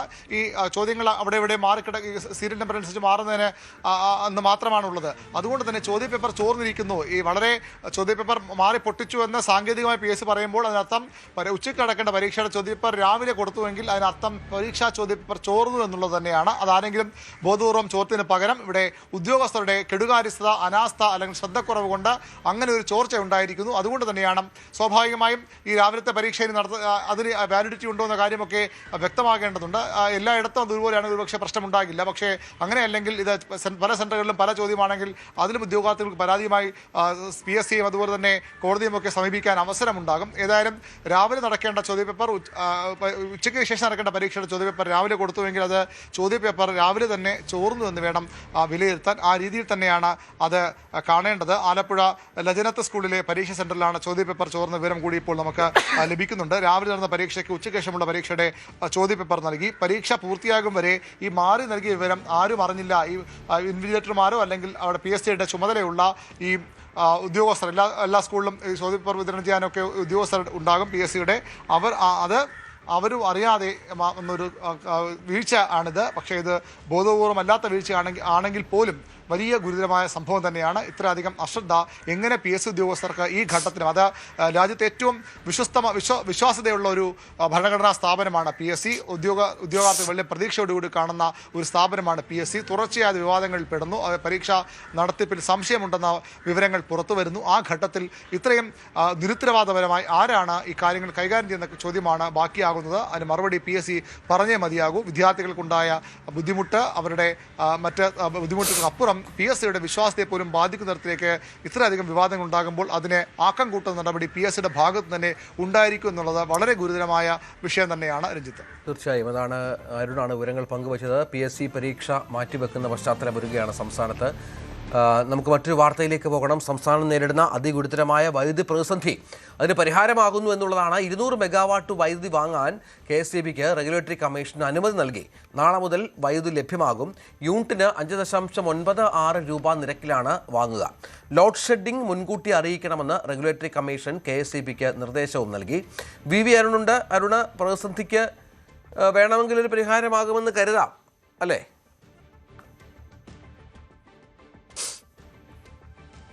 ചെറിയൊരു ആശ്വാസം ഉണ്ടാകുമെന്ന് പ്രതീക്ഷിക്കാം. നിയന്ത്രണങ്ങളിൽ ചെറിയ ഇളവ് വരുത്താൻ KSEB ഒരുപക്ഷെ തയ്യാറായിരിക്കും. 200 മെഗാവാട്ട് വൈദ്യുതി വാങ്ങാനാണ് KSEBിക്ക് സംസ്ഥാന വൈദ്യുതി റെഗുലേറ്ററി കമ്മീഷൻ അനുമതി നൽകിയിരിക്കുന്നത്. അടിയന്തര സിറ്റിംഗ് നടത്തിയാണ് സംസ്ഥാനത്തെ ഗുരുതരമായ വൈദ്യുതി പ്രതിസന്ധി കണക്കിലെടുത്തുകൊണ്ട് ആവശ്യം ഇന്നവർ അംഗീകരിക്കുകയായിരുന്നു. 19 മുതൽ, അതായത് നാളെ മുതൽ ഈ വൈദ്യുതി ലഭ്യമായി തുടങ്ങും. നാളെ നമുക്കറിയാം സംസ്ഥാനത്ത് വൈദ്യുതി വളരെയധികം കൂടുതൽ ആവശ്യമുള്ള ദിവസമാണ്. ലോകകപ്പ് ഫുട്ബോളിൻ്റെ ഫൈനൽ കൂടി നടക്കുന്ന ദിവസം. അതിൽ പ്രത്യേക ക്രമീകരണം നേരത്തെ ഏർപ്പെടുത്തുമെന്ന് മന്ത്രി തന്നെ വ്യക്തമാക്കിയിരുന്നു. യൂണിറ്റിന് 5 രൂപ 96 പൈസ നിരക്കിലാണ് ഈ വൈദ്യുതി ലഭ്യമാവുക. NTPC, power pulse trading solution എന്നീ കമ്പനികളാണ് സർക്കാരിന് വൈദ്യുതി നൽകാമെന്ന ധാരണ എത്തിയിരിക്കുന്നത്. ഇതുമായി ബന്ധപ്പെട്ട് ഇന്ന് റെഗുലേറ്ററി കമ്മീഷൻ വിഷയം പരിഗണിക്കുമ്പോൾ KSEBക്ക് രൂക്ഷ വിമർശനം കമ്മീഷന്റെ ഭാഗത്ത് നിന്ന് ഉണ്ടായി. നമ്മളൊക്കെ പറഞ്ഞതുപോലെ നേരത്തെ റിപ്പോർട്ട് ചെയ്തതുപോലെ വൈദ്യുതി നിയന്ത്രണം ഒരുപക്ഷെ അനിവാര്യമായി വരും. അപ്പോഴും അത് എത്ര മണിക്ക് ഏത് സമയത്തുണ്ടാകും, എത്ര സമയമുണ്ടാകുമെന്ന് ഉപഭോക്താക്കളെ ജനങ്ങളെ അറിയിക്കാനുള്ള സാമാന്യ മര്യാദ പോലും സംസ്ഥാന സർക്കാരും KSEBയും ഇപ്പോഴത്തെ വൈദ്യുതി നിയന്ത്രണത്തിൽ കാണിച്ചിരുന്നില്ല. അതിൽ വിമർശനം ഉണ്ട്. മാർഗ്ഗനിർദ്ദേശങ്ങളും റെഗുലേറ്ററി കമ്മീഷൻ KSEBക്ക് നൽകിയിട്ടുണ്ട്. ലോഡ് ഷെഡിംഗ് മുൻകൂട്ടി അറിയിക്കണം, എത്ര സമയത്തേക്ക് ഉണ്ടാകുമെന്ന് ജനങ്ങളെ ബോധ്യപ്പെടുത്തണം. കൃത്യമായ രീതിയിൽ ഒരു തോന്നും പോലെ ചെയ്യുന്നതിന് പകരം കൃത്യമായ ഒരു ക്രമത്തിൽ അതിനെ മാനദണ്ഡങ്ങൾ പാലിച്ചുകൊണ്ടുള്ള ഒരു നടപടിക്രമം വേണം. 15 മിനിറ്റ് ലോഡ് ഷെഡിംഗ് ഉണ്ടാവുമെന്ന് പറഞ്ഞ ശേഷം അരമണിക്കൂർ പറഞ്ഞിട്ട് 1 മണിക്കൂറും 1.25 മണിക്കൂറുമൊക്കെ പോകുന്ന അവസ്ഥയിലേക്ക് കാര്യങ്ങൾ കൊണ്ടുവന്നെത്തിക്കാൻ കഴിയില്ല. കൃത്യമായ ക്രമീകരണം ഇത് ഏർപ്പെടുത്തണം. ജനങ്ങളെ മുൻകൂട്ടി അറിയിച്ച് വേണം ഈ വൈദ്യുതി നിയന്ത്രണം എന്ന നിർദ്ദേശമാണ് വൈദ്യുതി റെഗുലേറ്ററി കമ്മീഷൻ KSEBക്ക് നൽകിയിരിക്കുന്നത്. സോളാർ വൈദ്യുതി സൂക്ഷിക്കാനുള്ള പദ്ധതിയുമായി ബന്ധപ്പെട്ട പ്രവർത്തനങ്ങളിലും കമ്മീഷൻ അതൃപ്തി പ്രകടിപ്പിച്ചിട്ടുണ്ട്. ഇത് ഈ പദ്ധതി നടത്തിപ്പ് വേഗം പോരാ എന്നാണ് വിമർശനം. അത് വേഗത്തിൽ പൂർത്തിയാക്കിയാൽ ഈ പ്രതിസന്ധി കുറച്ചെങ്കിലും പരിഹാരം കാണാനാകില്ലേ എന്ന ചോദ്യവും റെഗുലേറ്ററി കമ്മീഷന്റെ ഭാഗത്തുനിന്ന് ഉണ്ടായിട്ടുണ്ട്. ശരി അരുൺ. സംസ്ഥാനത്തെ വൈദ്യുതി പ്രതിസന്ധിക്ക് കാരണം UDF സർക്കാരിന്റെ പിടിപ്പുകേടെന്ന് മുൻ വൈദ്യുതി മന്ത്രി K കൃഷ്ണൻകുട്ടി. 2023 സംസ്ഥാനത്ത് ഏറ്റവും വലിയ പ്രതിസന്ധി ഉണ്ടായത്. അന്ന് കൂടുതൽ വിലയ്ക്ക് വൈദ്യുതി വാങ്ങിയാണ് പ്രശ്നം മറികടന്നത്. ഈ വർഷം 2023 കൂടുതൽ ഉൽപ്പാദനമുണ്ട്. UDF സർക്കാരിന് ആസൂത്രണത്തിൽ വീഴ്ച പറ്റിയെന്നും കൃഷ്ണൻകുട്ടി പറഞ്ഞു. ഇലക്ട്രിസിറ്റി ബോർഡ് ചെയർമാൻ രാജമാണിക്കാണ് പറഞ്ഞത്. അതെന്തേ വാങ്ങിച്ചില്ല? അത് മുൻകൂട്ടി കാണണ്ടേ? കാലാവസ്ഥ എങ്ങനെ വരുന്നുള്ളത് നേരത്തെ മുൻകൂട്ടി അറിയുമായിരുന്നു. എല്ലാ അമേരിക്കയുടെ കാലാവസ്ഥാ കേന്ദ്രം ഒക്കെ അത് പറഞ്ഞിട്ടുണ്ട്. അത് മുൻകൂട്ടി കണ്ടുകൊണ്ട് തയ്യാറാകണ്ടേ? അതിന് നമ്മളെന്താ ചെയ്യണം? അന്ന് കരാറ് റദ്ദ് ചെയ്തിട്ട് നമ്മൾ ഓപ്പൺ എക്സസിൽ കൂടുതൽ വൈദ്യുതി മേടിച്ച് നമ്മൾ ജനങ്ങളുടെ ബുദ്ധിമുട്ടില്ലാണ്ട് കഴിച്ചു. എന്നാൽ എന്താ പറഞ്ഞത്? ഇന്നത്തെ ചെയർമാൻ എന്താ പറയണത്? കൂടുതൽ വില കൊടുത്താൽ കിട്ടുന്നല്ലേ പറഞ്ഞത്? അതേ ഇല്ല, കിട്ടില്ല എന്നുള്ളത് പറയണ്ടെന്ന് പറയാണ് ഞാൻ. അദ്ദേഹം തന്നെ പറഞ്ഞു കിട്ടുന്നത്. കിട്ടാത്ത സാഹചര്യം എങ്ങനെയുണ്ട്? അദ്ദേഹം തന്നെ പറയുന്നുണ്ടല്ലോ കിട്ടുന്നത്. അത് ആസൂത്രണത്തിൽ വന്ന പിഴവാണ്. 2000 ഏപ്രിൽ 27 സംസ്ഥാന വൈദ്യുതി ഉപയോഗം 118.26 ലക്ഷം യൂണിറ്റ്, പീക്ക് ലോഡ് 6333 മെഗാവാട്ടും ആയിരുന്നിട്ടും ലോഡ് ഷെഡിംഗ് ഉണ്ടായില്ല. എന്നാൽ UDF സർക്കാർ അധികാരത്തിൽ വന്ന ശേഷം 2026 ജൂലൈയിൽ വൈദ്യുതി ഉപയോഗം 91.78 ലക്ഷം യൂണിറ്റിലേക്കും പീക്ക് ലോഡ് 4443 മെഗാവാട്ടിലേക്കും കുറഞ്ഞു. ഇപ്പോഴും കറണ്ട് കട്ടായാൽ സ്ത്രീകൾ ഉൾപ്പെടെ നിരവധി പേർ ഫോൺ ചെയ്ത് പരാതി പറയുന്നത് തന്നോടാണെന്ന് K കൃഷ്ണൻകുട്ടി. ഇത് കാരണം തന്റെ ഉറക്കം നഷ്ടപ്പെട്ടു. ഇപ്പോൾ താനല്ല വൈദ്യുതി മന്ത്രിയെന്ന് വിളിക്കുന്നവരോട് പറയും. എന്നാൽ ഗൂഗിളിൽ ഇപ്പോഴും തന്റെ നമ്പറാണ് കൊടുത്തിരിക്കുന്നതെന്നും കൃഷ്ണൻകുട്ടി പറഞ്ഞു. എന്നെ രാത്രി മുഴുവൻ വിളിക്കുന്നതുണ്ടല്ലോ, അതല്ലേ ഗൂഗിളിൽ എൻ്റെ പേരാണ് നിൽക്കുന്നത്. അതൊന്ന് നിങ്ങളൊന്ന് മാറ്റിക്കാൻ ഒരു ശ്രമം നടത്തി. ചീത്ത എനിക്കാണ്. അല്ലാണ്ട് പിന്നെന്താ വിളിക്കുന്നത്? എൻ്റെ കുഞ്ഞ് ആശുപത്രിയിൽ നിന്ന് വന്നേ ഉള്ളൂ എന്ന് വരെ ഉറങ്ങിയിട്ടില്ല. പാവങ്ങൾ കരയാണ് ഫോണിൽ കൂടെ. എന്താ ചെയ്യുന്നത് നമ്മൾ? ഞാനല്ല ഇപ്പോൾ നിങ്ങൾ ഇന്നാളിനെ വിളിക്കും, നിങ്ങൾ ഇടപെടൽ നടത്താൻ സാധിക്കുമോ എന്നുള്ളത് നോക്കി, അല്ലെങ്കിൽ ബോർഡ് ചെയർമാനെ വിളിക്കും പറയും. കാസർഗോഡ് ചീമേനിയിൽ ആണവ നിലയം സ്ഥാപിക്കാനുള്ള UDF സർക്കാരിന്റെ നീക്കത്തിനെതിരെ പ്രതിഷേധം ശക്തമാകുന്നു. വൈദ്യുതി പ്രതിസന്ധിയുടെ പശ്ചാത്തലത്തിൽ ചീമേനിയിൽ ആണവ നിലയം സ്ഥാപിക്കുമെന്ന് മന്ത്രി സണ്ണി ജോസഫാണ് സൂചന നൽകിയത്.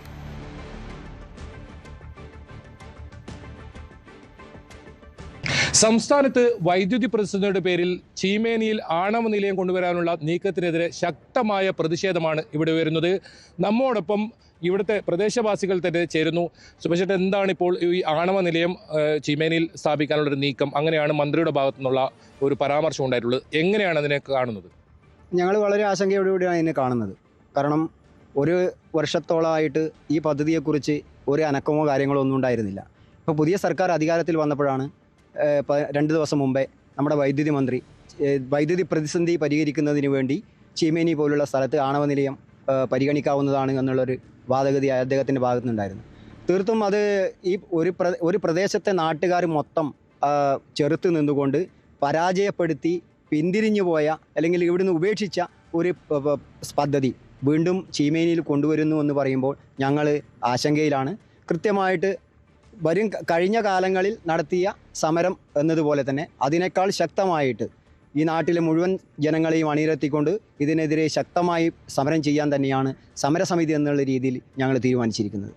മാഷ, ഇത് എന്താണ്, ഇതിനെങ്ങനെയാണ് കാണുന്നത്? അതായത് ഈ ആണവ നിലയത്തിനെതിരെ വലിയ പ്രതിഷേധം ഉയർത്തുന്നതാണല്ലോ നിങ്ങൾ, എങ്ങനെയാണ് ഇതിനെ കാണുന്നത്? അല്ല, ഈ പ്രദേശത്തിനും ഇതിൻ്റെ പരിസര പ്രദേശങ്ങൾക്കും ആണവ നിലയത്തിനെതിരായിട്ട് സമരം ചെയ്ത ഒരു വലിയ പാരമ്പര്യമുണ്ട്. കാരണം 1990കളുടെ തുടക്കത്തിൽ പെരിങ്ങോത്ത്, ഇവിടുന്ന് ഒരു 5 കിലോമീറ്ററേ ഏരിയൽ ഡിസ്റ്റൻസ് ഉള്ളൂ, അവിടെ ഒരു ആണവ നിലയം സ്ഥാപിക്കാൻ വേണ്ടിയിട്ടുള്ള ഒരു ശ്രമം നടത്തിയപ്പോൾ ആയിരക്കണക്കിന് 10,000-കണക്കിന് ജനങ്ങൾ, അത് കേരളത്തിലെ മാത്രമല്ല ഇന്ത്യയിലെ മുഴുവൻ പ്രദേശങ്ങളിലുള്ള ആണവ വിരുദ്ധ പ്രവർത്തകർ വരികയും ഒക്കെ ചെയ്ത് സമരം ചെയ്ത ഒരു പ്രദേശമാണ് പെരിങ്ങോം. ആ പദ്ധതി ഉപേക്ഷിക്കേണ്ടി വന്നു. ചീമേനിയിൽ തന്നെ കഴിഞ്ഞ ഒരു 2023 തൊട്ട് ഈ പദ്ധതിയുടെ നീക്കങ്ങൾ രഹസ്യമായി നടക്കുന്നുണ്ട്, അതിൻ്റെ കടലാസ് പണികൾ നടക്കുന്നുണ്ട് എന്ന് ഞങ്ങൾ അറിഞ്ഞിരുന്നു. അതിനെതിരായി ഞങ്ങൾ വലിയ തോതിൽ ജനങ്ങളെ അണിനിരത്തി, ജനങ്ങളെ ബോധവൽക്കരിച്ചു. ജനങ്ങൾക്കറിയാം എന്താണ് വികസനം, എന്താണ് വൈദ്യുതി പ്രതിസന്ധിക്ക് എന്താണ് പരിഹാരം. എങ്ങനെയാണ് ഇതിനെതിരെ ഒരു നീക്കം ഉണ്ടാവുക? ഏത് രീതിയിലൊക്കെ പ്രതിഷേധം എന്ന് പറഞ്ഞാൽ നമ്മൾ ഈ നാട്ടിലെ മുഴുവൻ ജനങ്ങളെയും സമീപ പ്രദേശങ്ങളിലെ വിദ്യാലയങ്ങളിലെ മുഴുവൻ വിദ്യാർത്ഥികളെ അടക്കം സമരരംഗത്തിറക്കിയിട്ടായിരിക്കും ഞങ്ങൾ ഇതിന് ഇടുന്നത്. മന്ത്രി തന്നെ എത്രയും പെട്ടെന്ന് ഇത് പിൻവലിക്കേണ്ടി വരുന്നതാണ് ഞങ്ങളുടെ വിശ്വാസം. ഇപ്പോൾ പ്രതിപക്ഷ നേതാവ് പിണറായി വിജയൻ പോലും ഇപ്പോൾ എതിർത്തുകൊണ്ട് രംഗത്ത് വരുന്ന സാഹചര്യമാണ് ഉണ്ടായത്. നിങ്ങൾ അതിനെങ്ങനെ കാണുന്നു? ഏത് രീതിയിലായിരിക്കും ഇതിനെ ചെറുത്ത് നിൽക്കുക? നമ്മൾ ശക്തമായ സമരമായിട്ട് മുന്നോട്ട് പോകും. നമ്മൾക്ക് പല ഗവൺമെൻറ്റുകളും വന്ന് ചീമേനിയിലേക്ക് പുതിയ പദ്ധതികൾ വന്നു. ആ പദ്ധതി വന്നാലിനെ ചിലപ്പം കൊച്ചിനെക്കാട്ടും വലിയ പറ്റി എല്ലാ ഗവൺമെൻറ്റുകളും നമ്മോട് ചിറ്റമെന്നാണ് കാണിക്കുന്നത്. അവർക്ക് പോലും തെക്ക് നിന്നുള്ളവർക്ക് വേണ്ടാത്ത പദ്ധതികളാണ് ചീമേനിയിലേക്ക് കൊണ്ടുവരുന്നത്. അത് നമ്മൾ ശക്തമായിട്ട് സമരം ഏത് മുറയിലാണെങ്കിലും നമ്മളത് എതിർക്കും. നമ്മൾ വൈദ്യുതിക്കെതിരല്ല, വൈദ്യുതി വേണം. അതിനായാലും വൈദ്യുതികൾ കണ്ടെത്താനുള്ള സ്രോതസ്സുകൾ കണ്ടെത്തണം. അല്ല, ആണവ നിലയം നമുക്ക് ഈ നാട്ടിലേക്കും വേണ്ട, എവിടെയും വേണ്ടെന്നാണ് എൻ്റെ അഭിപ്രായം. മാറി വന്ന സർക്കാരുകൾ ചീമേനി പ്രദേശത്തെ ഇത്തരത്തിൽ വലിയ തോതിൽ ആശങ്കയ്ക്ക് ഇടയാക്കിയിട്ടുണ്ട്. ഏതായാലും ഇപ്പോൾ ആണവ നിലയം ചീമേനിയിൽ സ്ഥാപിക്കാൻ ഉള്ള നീക്കത്തിനെതിരെ വലിയ പ്രതിഷേധം തന്നെയാണ് ഇവിടെ ഉയരുന്നത്. ശക്തമായ പ്രതിഷേധം ഇതിനെതിരെ വരും ദിവസങ്ങളിലും ഉയർന്നു വരുന്ന കാര്യത്തിൽ സംശയമില്ല. ചീമേനിയിൽ നിന്നും KV ബൈജു, ന്യൂസ് 18. ചരിത്രം കുറിച്ച് വിക്രം 1 രാജ്യത്തെ ആദ്യ സ്വകാര്യ ബഹിരാകാശ റോക്കറ്റ് വിക്ഷേപണം വിജയമായി. ശ്രീഹരിക്കോട്ടയിൽ സതീഷ് ധവാൻ സ്പേസ് സെന്ററിലെ ഒന്നാമത്തെ വിക്ഷേപണ തറയിൽ നിന്ന് 12:05 വിക്ഷേപണം. And we have great views coming from the tracking cameras, and isn't this quite something? Vikram 1 ने अपनी उड़ान भरी, प्रथम चरण का प्रज्वलन प्रारंभ हो चुका है. Vikram 1 ने प्रक्षेपण पथ को लांघकर आकाश को भेदने का निर्णय ले लिया है, एक ब्रह्मास्त्र की तरह. That's very true, Suyash and Akhil. I am awestruck at the sheer power that Stage 1 is producing. With this, we have two of our ഇതോടെ സ്വകാര്യ ഉപഗ്രഹങ്ങളെ വിക്ഷേപിക്കാനുള്ള ശേഷി കൈവരിക്കുന്ന ലോകത്തിലെ മൂന്നാമത്തെ രാജ്യമായി മാറി ഇന്ത്യ. ഹൈദരാബാദ് ആസ്ഥാനമായുള്ള space tech startup Skyroot aerospace ന്റെ ആദ്യ സ്വകാര്യ ഓർബിറ്റൽ ക്ലാസ് റോക്കറ്റാണ് വിക്രം 1. 15 മിനിറ്റ് 46 സെക്കൻഡ് കൊണ്ട് വിക്രം 1 450 കിലോമീറ്റർ ഉയരത്തിലുള്ള ലോ എർത്ത് ഓർബിറ്റിലെത്തി. മിഷൻ ആഗമൻ വിജയത്തിൽ പ്രധാനമന്ത്രി നരേന്ദ്രമോദി ശാസ്ത്രജ്ഞരെ ഫോണിൽ വിളിച്ച് അഭിനന്ദനങ്ങൾ അറിയിച്ചു.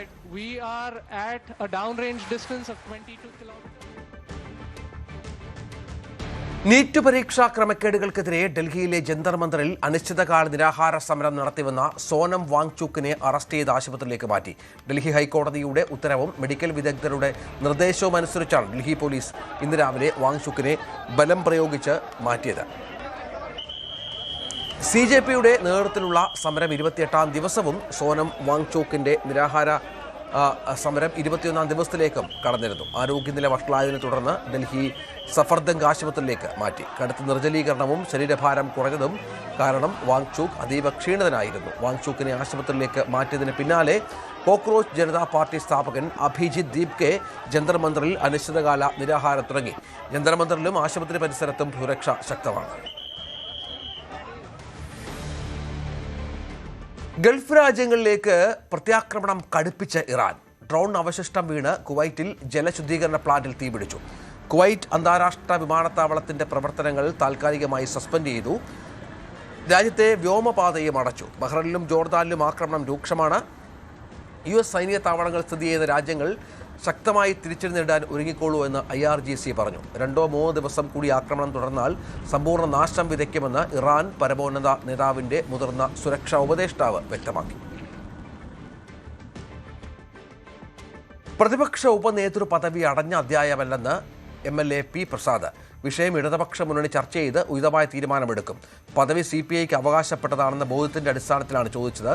കീഴ്വഴക്കങ്ങൾ മാറ്റപ്പെട്ടിട്ടുണ്ടെന്നും P. പ്രസാദ് പറഞ്ഞു. അല്ല, ഒരു വാശിയല്ലല്ലോ. കമ്മ്യൂണിസ്റ്റ് പാർട്ടിയുടെ അഭിപ്രായം പറഞ്ഞു. ആ അഭിപ്രായം LDF ചർച്ച ചെയ്യാനിരിക്കുകയാണ്. നിങ്ങൾക്കാണത് വലിയ പ്രശ്നമായിട്ട് തോന്നുന്നത്. മുന്നണി യോഗം ചേരേണ്ടുന്ന അവസരങ്ങളിൽ മുന്നണി യോഗം ചേരും. മുന്നണി ആലോചിക്കേണ്ട കാര്യങ്ങൾ മുന്നണി ആലോചിക്കും. പ്രക്ഷോഭങ്ങൾ ആലോചിക്കേണ്ട കാര്യങ്ങൾ പ്രക്ഷോഭങ്ങൾ ആലോചിക്കും. നിയമസഭയിൽ നിലപാടെടുക്കേണ്ട നിയമസഭയിൽ നിലപാടെടുക്കും. അതൊക്കെ ഇടതുപക്ഷ മുന്നണി ആ കാര്യത്തിലെല്ലാം ചെയ്യും. അതിനകത്ത് ആർക്കും ഒരു ആശങ്ക വേണ്ട. ഇങ്ങനൊരു പദവി കമ്മ്യൂണിസ്റ്റ് പാർട്ടിക്ക് അർഹതപ്പെട്ട ഒന്നാണെന്ന് കമ്മ്യൂണിസ്റ്റ് പാർട്ടിക്ക് ബോധ്യമായി എന്ന് ചോദിച്ചില്ല എന്നുള്ളത് കൊണ്ട് എല്ലാ കാലത്തും കീഴ്വഴക്കങ്ങൾ നടക്കാൻ പറ്റുമോ? ആവശ്യമായ കാലഘട്ടങ്ങളിൽ ഓരോ കാലത്തിനനുസരിച്ചിട്ടും മാറ്റങ്ങളൊക്കെ ഉണ്ടായിട്ടുണ്ട്. ഞാൻ ഭരണഘടനയിൽ പോലും മാറ്റങ്ങൾ ഉണ്ടാവുന്നില്ലേ? പ്രത്യേക കാരണമൊന്നുമില്ല. കമ്മ്യൂണിസ്റ്റ് പാർട്ടിക്ക് അർഹതയുള്ള ഒന്നാണ് അതെന്ന് തോന്നി. അന്യായമായതോ അനർഹമായതോ ആയ ഒരു കാര്യവും കമ്മ്യൂണിസ്റ്റ് പാർട്ടി ആവശ്യപ്പെട്ടിട്ടില്ല, ഉന്നയിച്ചിട്ടില്ല. പിണറായി വിജയന്റെ കണ്ണൂരിലെ വസതിക്ക് മുൻപിലുള്ള പോലീസിന്റെ സുരക്ഷാ ജീപ്പ് മാറ്റുന്നത് പരിഗണനയിലെന്ന് ആഭ്യന്തരമന്ത്രി രമേശ് ചെന്നിത്തല. വിഷയം സുരക്ഷാ സമിതി വിലയിരുത്തി തീരുമാനിക്കും. പിണറായി വിജയന് Z+ സുരക്ഷ ഉണ്ടായിരുന്നതിനാണ് അങ്ങനെയൊരു സംവിധാനം ഏർപ്പെടുത്തിയിരുന്നതെന്നും ചെന്നിത്തല പറഞ്ഞു. ഇന്റലിജൻസ് റിപ്പോർട്ടും സ്പെഷ്യൽ ബ്രാഞ്ച് റിപ്പോർട്ട് പരിശോധിച്ചു. മുഖ്യമന്ത്രി VD സതീശൻ പുതുപ്പള്ളിയിൽ ഉമ്മൻചാണ്ടിയുടെ കല്ലറയിൽ പുഷ്പാർച്ചന നടത്തി. ഉമ്മൻചാണ്ടിയുടെ 3ാം ചരമവാർഷികത്തോട് അനുബന്ധിച്ചായിരുന്നു സന്ദർശനം.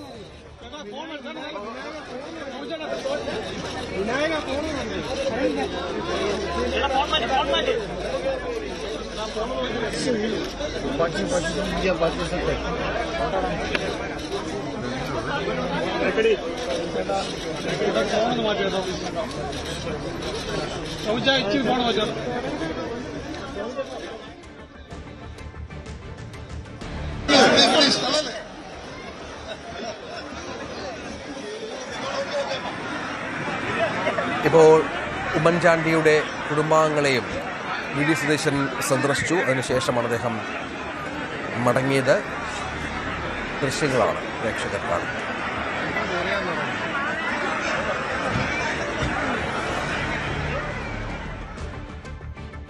ഇടുക്കി പഴയരിക്കണ്ടത്ത് വാഹനാപകടത്തിൽ 5 പേർക്ക് പരിക്ക്. കാർ പുഴയിലേക്ക് മറിഞ്ഞാണ് അപകടം. കാർ ഓടിച്ചിരുന്ന മൈലപ്പുഴ സ്വദേശി എംബ്രയിൽ സ്വപ്നയ്ക്ക് ഗുരുതരമായി പരിക്കേറ്റു. ഇന്ന് രാവിലെയായിരുന്നു അപകടം. നിയന്ത്രണം നഷ്ടപ്പെട്ട കാർ പാലത്തിന്റെ കൈവരികൾ തകർത്ത് പുഴയിലേക്ക് മറിയുകയായിരുന്നു. മാതാവിന്റെ 40ാം ചരമദിന ചടങ്ങിനായി പള്ളിയിലേക്ക് പോകുമ്പോഴാണ് അപകടമുണ്ടായത്. പരിക്കേറ്റവരെ തൊടുപുഴയിലെ സ്വകാര്യ ആശുപത്രിയിൽ പ്രവേശിപ്പിച്ചു. ടാറ്റ ഗ്രൂപ്പിന്റെ പ്രമുഖ ധനകാര്യ സ്ഥാപനമായ ടാറ്റ ക്യാപിറ്റൽ ലിമിറ്റഡ് സ്വർണ്ണ വായ്പാ രംഗത്തേക്ക്. കേരളത്തിലെ പ്രമുഖ ബാങ്കിതര ധനകാര്യ സ്ഥാപനമായ യോഗക്ഷേമം ലാൻഡ്സ് ലിമിറ്റഡിനെ ടാറ്റ ക്യാപിറ്റൽ ഏറ്റെടുത്തു.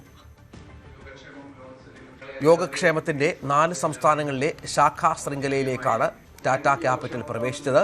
കേരളം, കർണാടകം, തമിഴ്നാട്, ആന്ധ്രാപ്രദേശ് സംസ്ഥാനങ്ങളിലായി 162 ശാഖകളുണ്ട്.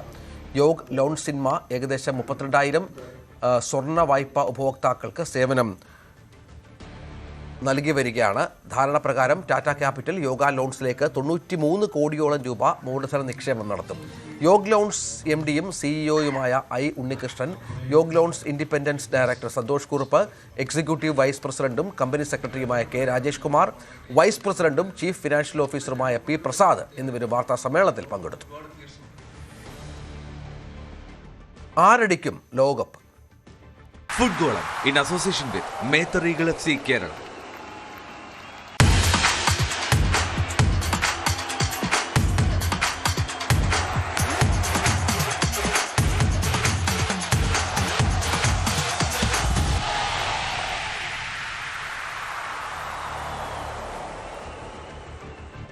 ലോകകപ്പിലെ 3ാം സ്ഥാനക്കാരെ കണ്ടെത്താനുള്ള പ്ലേ ഓഫ് പോരാട്ടത്തിൽ ഫ്രാൻസും ഇംഗ്ലണ്ടും നേർക്കുനേർ. സെമിഫൈനലിലെ തോൽവിയുടെ ആഘാതം ഒഴിവാക്കാൻ 3ാം സ്ഥാനം ഇരു ടീമിനും ഉപകരിക്കും. പുലർച്ചെ 2:30 മയാമിയിലാണ് മത്സരം. സെമി ഫൈനലിൽ നേരിട്ട കനത്ത തിരിച്ചടികളുടെ മുറിവുണക്കാനാണ് ഫ്രാൻസും ഇംഗ്ലണ്ടും മയാമിയിൽ മുഖാമുഖമെത്തുന്നത്. സെമിയിൽ സ്പെയിന്റെ പ്രതിരോധ പൂട്ടിനു മുന്നിൽ എതിരില്ലാത്ത 2 ഗോളുകൾക്ക് തകർന്നടിഞ്ഞ ഫ്രാൻസാണ് ഒരു വശത്ത്. ഈ മത്സരത്തിന് ചില സവിശേഷതകളുണ്ട്. ഫ്രഞ്ച് ക്യാപ്റ്റൻ കിലിയൻ എംബാപ്പയ്ക്ക് ഗോൾഡൻ ബൂട്ട് സ്വന്തമാക്കാനുള്ള സുവർണാവസരമാണ് ഈ പോരാട്ടം. 8 ഗോളുകളുമായി മെസ്സിയുമായി ഒപ്പത്തിനൊപ്പമുണ്ട് എംബാപ്പെ. കൂടാതെ ഫ്രഞ്ച് പരിശീലകൻ ദിദിയർ ദശാംസിന്റെ വിടവാങ്ങൽ പോരാട്ടം കൂടിയായിരിക്കും. 7ാം തവണയും ലോകകപ്പിൽ ഒരു മെഡലോടെ പോഡിയത്തിൽ ഫിനിഷ് ചെയ്യാൻ ഫ്രാൻസ് ഒരുങ്ങുമ്പോൾ 5 മത്സരങ്ങൾ സമനിലയിൽ കലാശിച്ചു. ടൂർണമെന്റിലെ പ്രകടനം അടിസ്ഥാനമാക്കിയാൽ മുൻതൂക്കം അത് ഫ്രഞ്ച് പടയ്ക്ക് തന്നെ. തോൽവിയിൽ നിന്നും പാഠം ഉൾക്കൊണ്ട് ലോകവേദിയിൽ 3ാം സ്ഥാനക്കാരെന്ന തലയെടുപ്പോടെ ആരുമടങ്ങുമെന്ന് ഈ രാത്രിയിൽ അറിയാം. World cup desk, news 18. ലോകകപ്പിന്റെ കലാശ പോരാട്ടത്തിന് അരങ്ങുണരുമ്പോൾ സ്പെയിനിലെ റോക്ക ഹോണ്ട എന്ന കൊച്ചു ഗ്രാമം വലിയ ആവേശത്തിലാണ്. അവർക്കൊപ്പം പന്ത് തട്ടി നടന്ന പയ്യൻ ഫൈനലിൽ സ്പാനിഷ് ജേഴ്സിയിൽ തിളങ്ങുന്നത് കാണാൻ കാത്തിരിക്കുകയാണ് നാടും വീടും. യുവ സെൻസേഷൻ ലമീൻ യമാൽ കളിച്ചു വളർന്ന നാളാണ് റോക്ക ഹോണ്ട.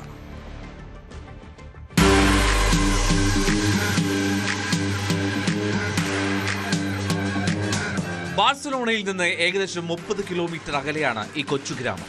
യമാൽ വളർന്നത് ഇവിടെയാണ്. അയാൾ കളിച്ചു വളർന്ന ഗ്രൗണ്ടാണ് ഈ കാണുന്നത്. യമാലിനെ പോലെ ഫുട്ബോൾ ആവേശം നെഞ്ചിലേറ്റുന്നു റോക്കഫോണ്ടയിലെ കുരുന്നുകൾ.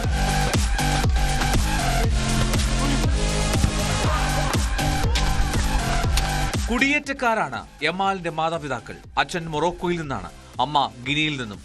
പട്ടിണിയുടെയും ദാരിദ്ര്യത്തിന്റെയും കൈപ്പറഞ്ഞ യമാലിന്റെ ഫുട്ബോൾ സ്വപ്നങ്ങൾക്ക് ചിറകു നൽകിയത് ആ മാതാപിതാക്കൾ തന്നെ.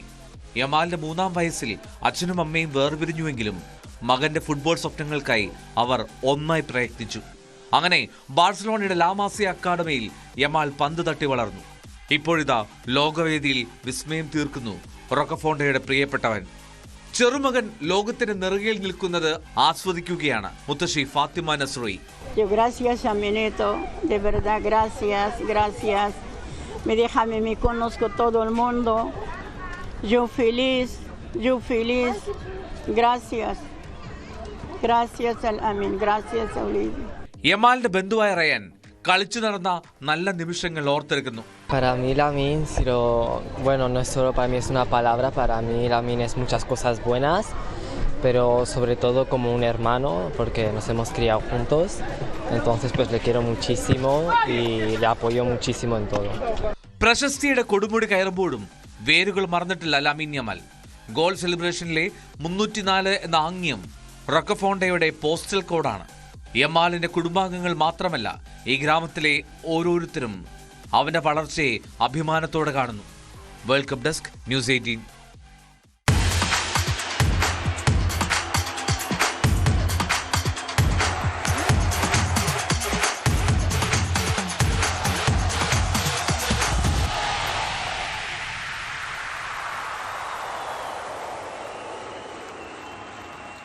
ഫുട്ഗോളം in association with Methar eagle FC Kerala. കർക്കിടകത്തിലെ ആദിവ്യാധികൾ അകറ്റാൻ കുട്ടിത്തെയ്യങ്ങൾ ദേശസഞ്ചാരം തുടങ്ങി. കർക്കിടക തെയ്യങ്ങൾ വീടുകളിൽ എത്തുന്നതോടെ ഐശ്വര്യം വന്നു ചേരുമെന്നാണ് വിശ്വാസം.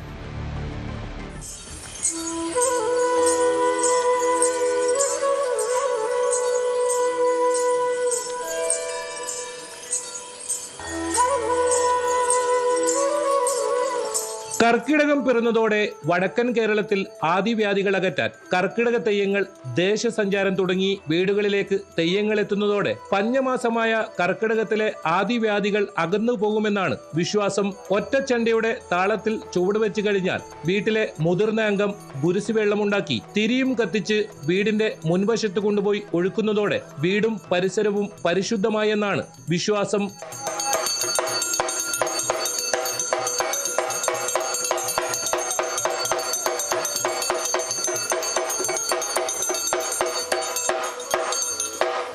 ആടി, വേടൻ, ഗളിഞ്ചൻ തെയ്യങ്ങളാണ് കർക്കിടകത്തിൽ വീടുകളിലെത്തുന്നത്. ആടിത്തെയ്യം പാർവതിയായും വേടൻ ശിവനായും അർജുൻ ഗളിഞ്ചനായും വീടുകളിലെത്തുന്നു. ആടിത്തെയ്യം വണ്ണാൻ സമുദായവും വേടൻ തെയ്യം മലയ സമുദായവും ഗളിഞ്ചൻ തെയ്യം നെൽക്കത്തായ സമുദായവുമാണ് കെട്ടിയാടുന്നത്. കർക്കിടക മാസം എല്ലാ കൊല്ലം നമ്മൾ ഇങ്ങനെ തെയ്യം കൊണ്ടുവരുന്നത് നമ്മളെ പൂർവികന്മാർ ചെയ്ത് കൊണ്ടുവരുന്ന പോലെ നമ്മൾ ഇപ്പോഴും നടത്തിച്ച് കൊണ്ടുവരുന്നുണ്ട്. അപ്പം നമുക്ക് പറഞ്ഞാൽ 15 ദിവസമാണ് ഈ നാട്ടിൽ തെയ്യാടാനുള്ളത്. അങ്ങനെ 15 ദിവസത്തിനുള്ളിൽ നമ്മളെ നാട് എല്ലാം തീർക്കണം എന്നാണ് നമ്മളെ ഒരു ലക്ഷ്യം. അപ്പോൾ നമ്മളെ തെയ്യം പാർവതിയാണ്. അങ്ങനെ നമ്മളിപ്പോൾ 1-ാം തീയതി കഴിഞ്ഞു. ഇനി 15 ദിവസത്തിനുള്ളിൽ തീർക്കണം. ഇടവഴികളിലൂടെയും റോഡുകളിലൂടെയും പാടവരമ്പുകളിലൂടെയും തെയ്യങ്ങൾ അങ്ങനെ ഓരോ വീടുകളിലും എത്തി അനുഗ്രഹം ചൊരിഞ്ഞ് മടങ്ങുന്നു. വീട്ടിലെത്തുന്ന തെയ്യങ്ങൾക്ക് പണമോ അരിയോ നൽകുന്നത് ആചാരം. നാടിന്റെ ക്ഷേമത്തിനായി കർക്കിടകം 31 വരെ ഓരോ വീടുകളിലും കൈമണികളും കിലുക്കി കർക്കിടക തെയ്യമെത്തും.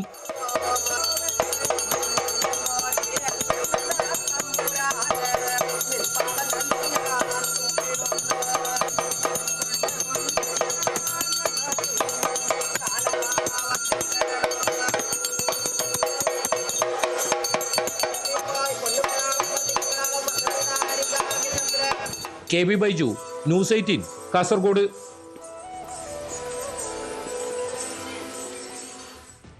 സ്വർണം വെള്ളി നിരക്കുകൾ. കവിത ഗോൾഡ് ആൻഡ് ഡയമണ്ട്സ് ഇന്നത്തെ സ്വർണം വെള്ളി നിരക്കുകൾ നിങ്ങൾക്കായി സമർപ്പിക്കുന്നത് Kavitha gold and diamonds, the versatile jewellery. സ്വർണം 22 ക്യാരറ്റ് ഗ്രാമിന് 13,135, പവന് 1,05,080. സ്വർണം 18 ക്യാരറ്റ് ഗ്രാമിന് 10,795, പവന് 86,360. വെള്ളി ഗ്രാമിന് 230, കിലോയ്ക്ക് 2,30,000. കവിത ഗോൾഡ് ആൻഡ് ഡയമണ്ട്സ് ഇന്നത്തെ സ്വർണം വെള്ളി നിരക്കുകൾ നിങ്ങൾക്കായി സമർപ്പിച്ചത് Kavitha gold and diamonds, the versatile jewellery. പകൽ വാർത്ത പൂർണ്ണമാകുന്നു. നമസ്കാരം.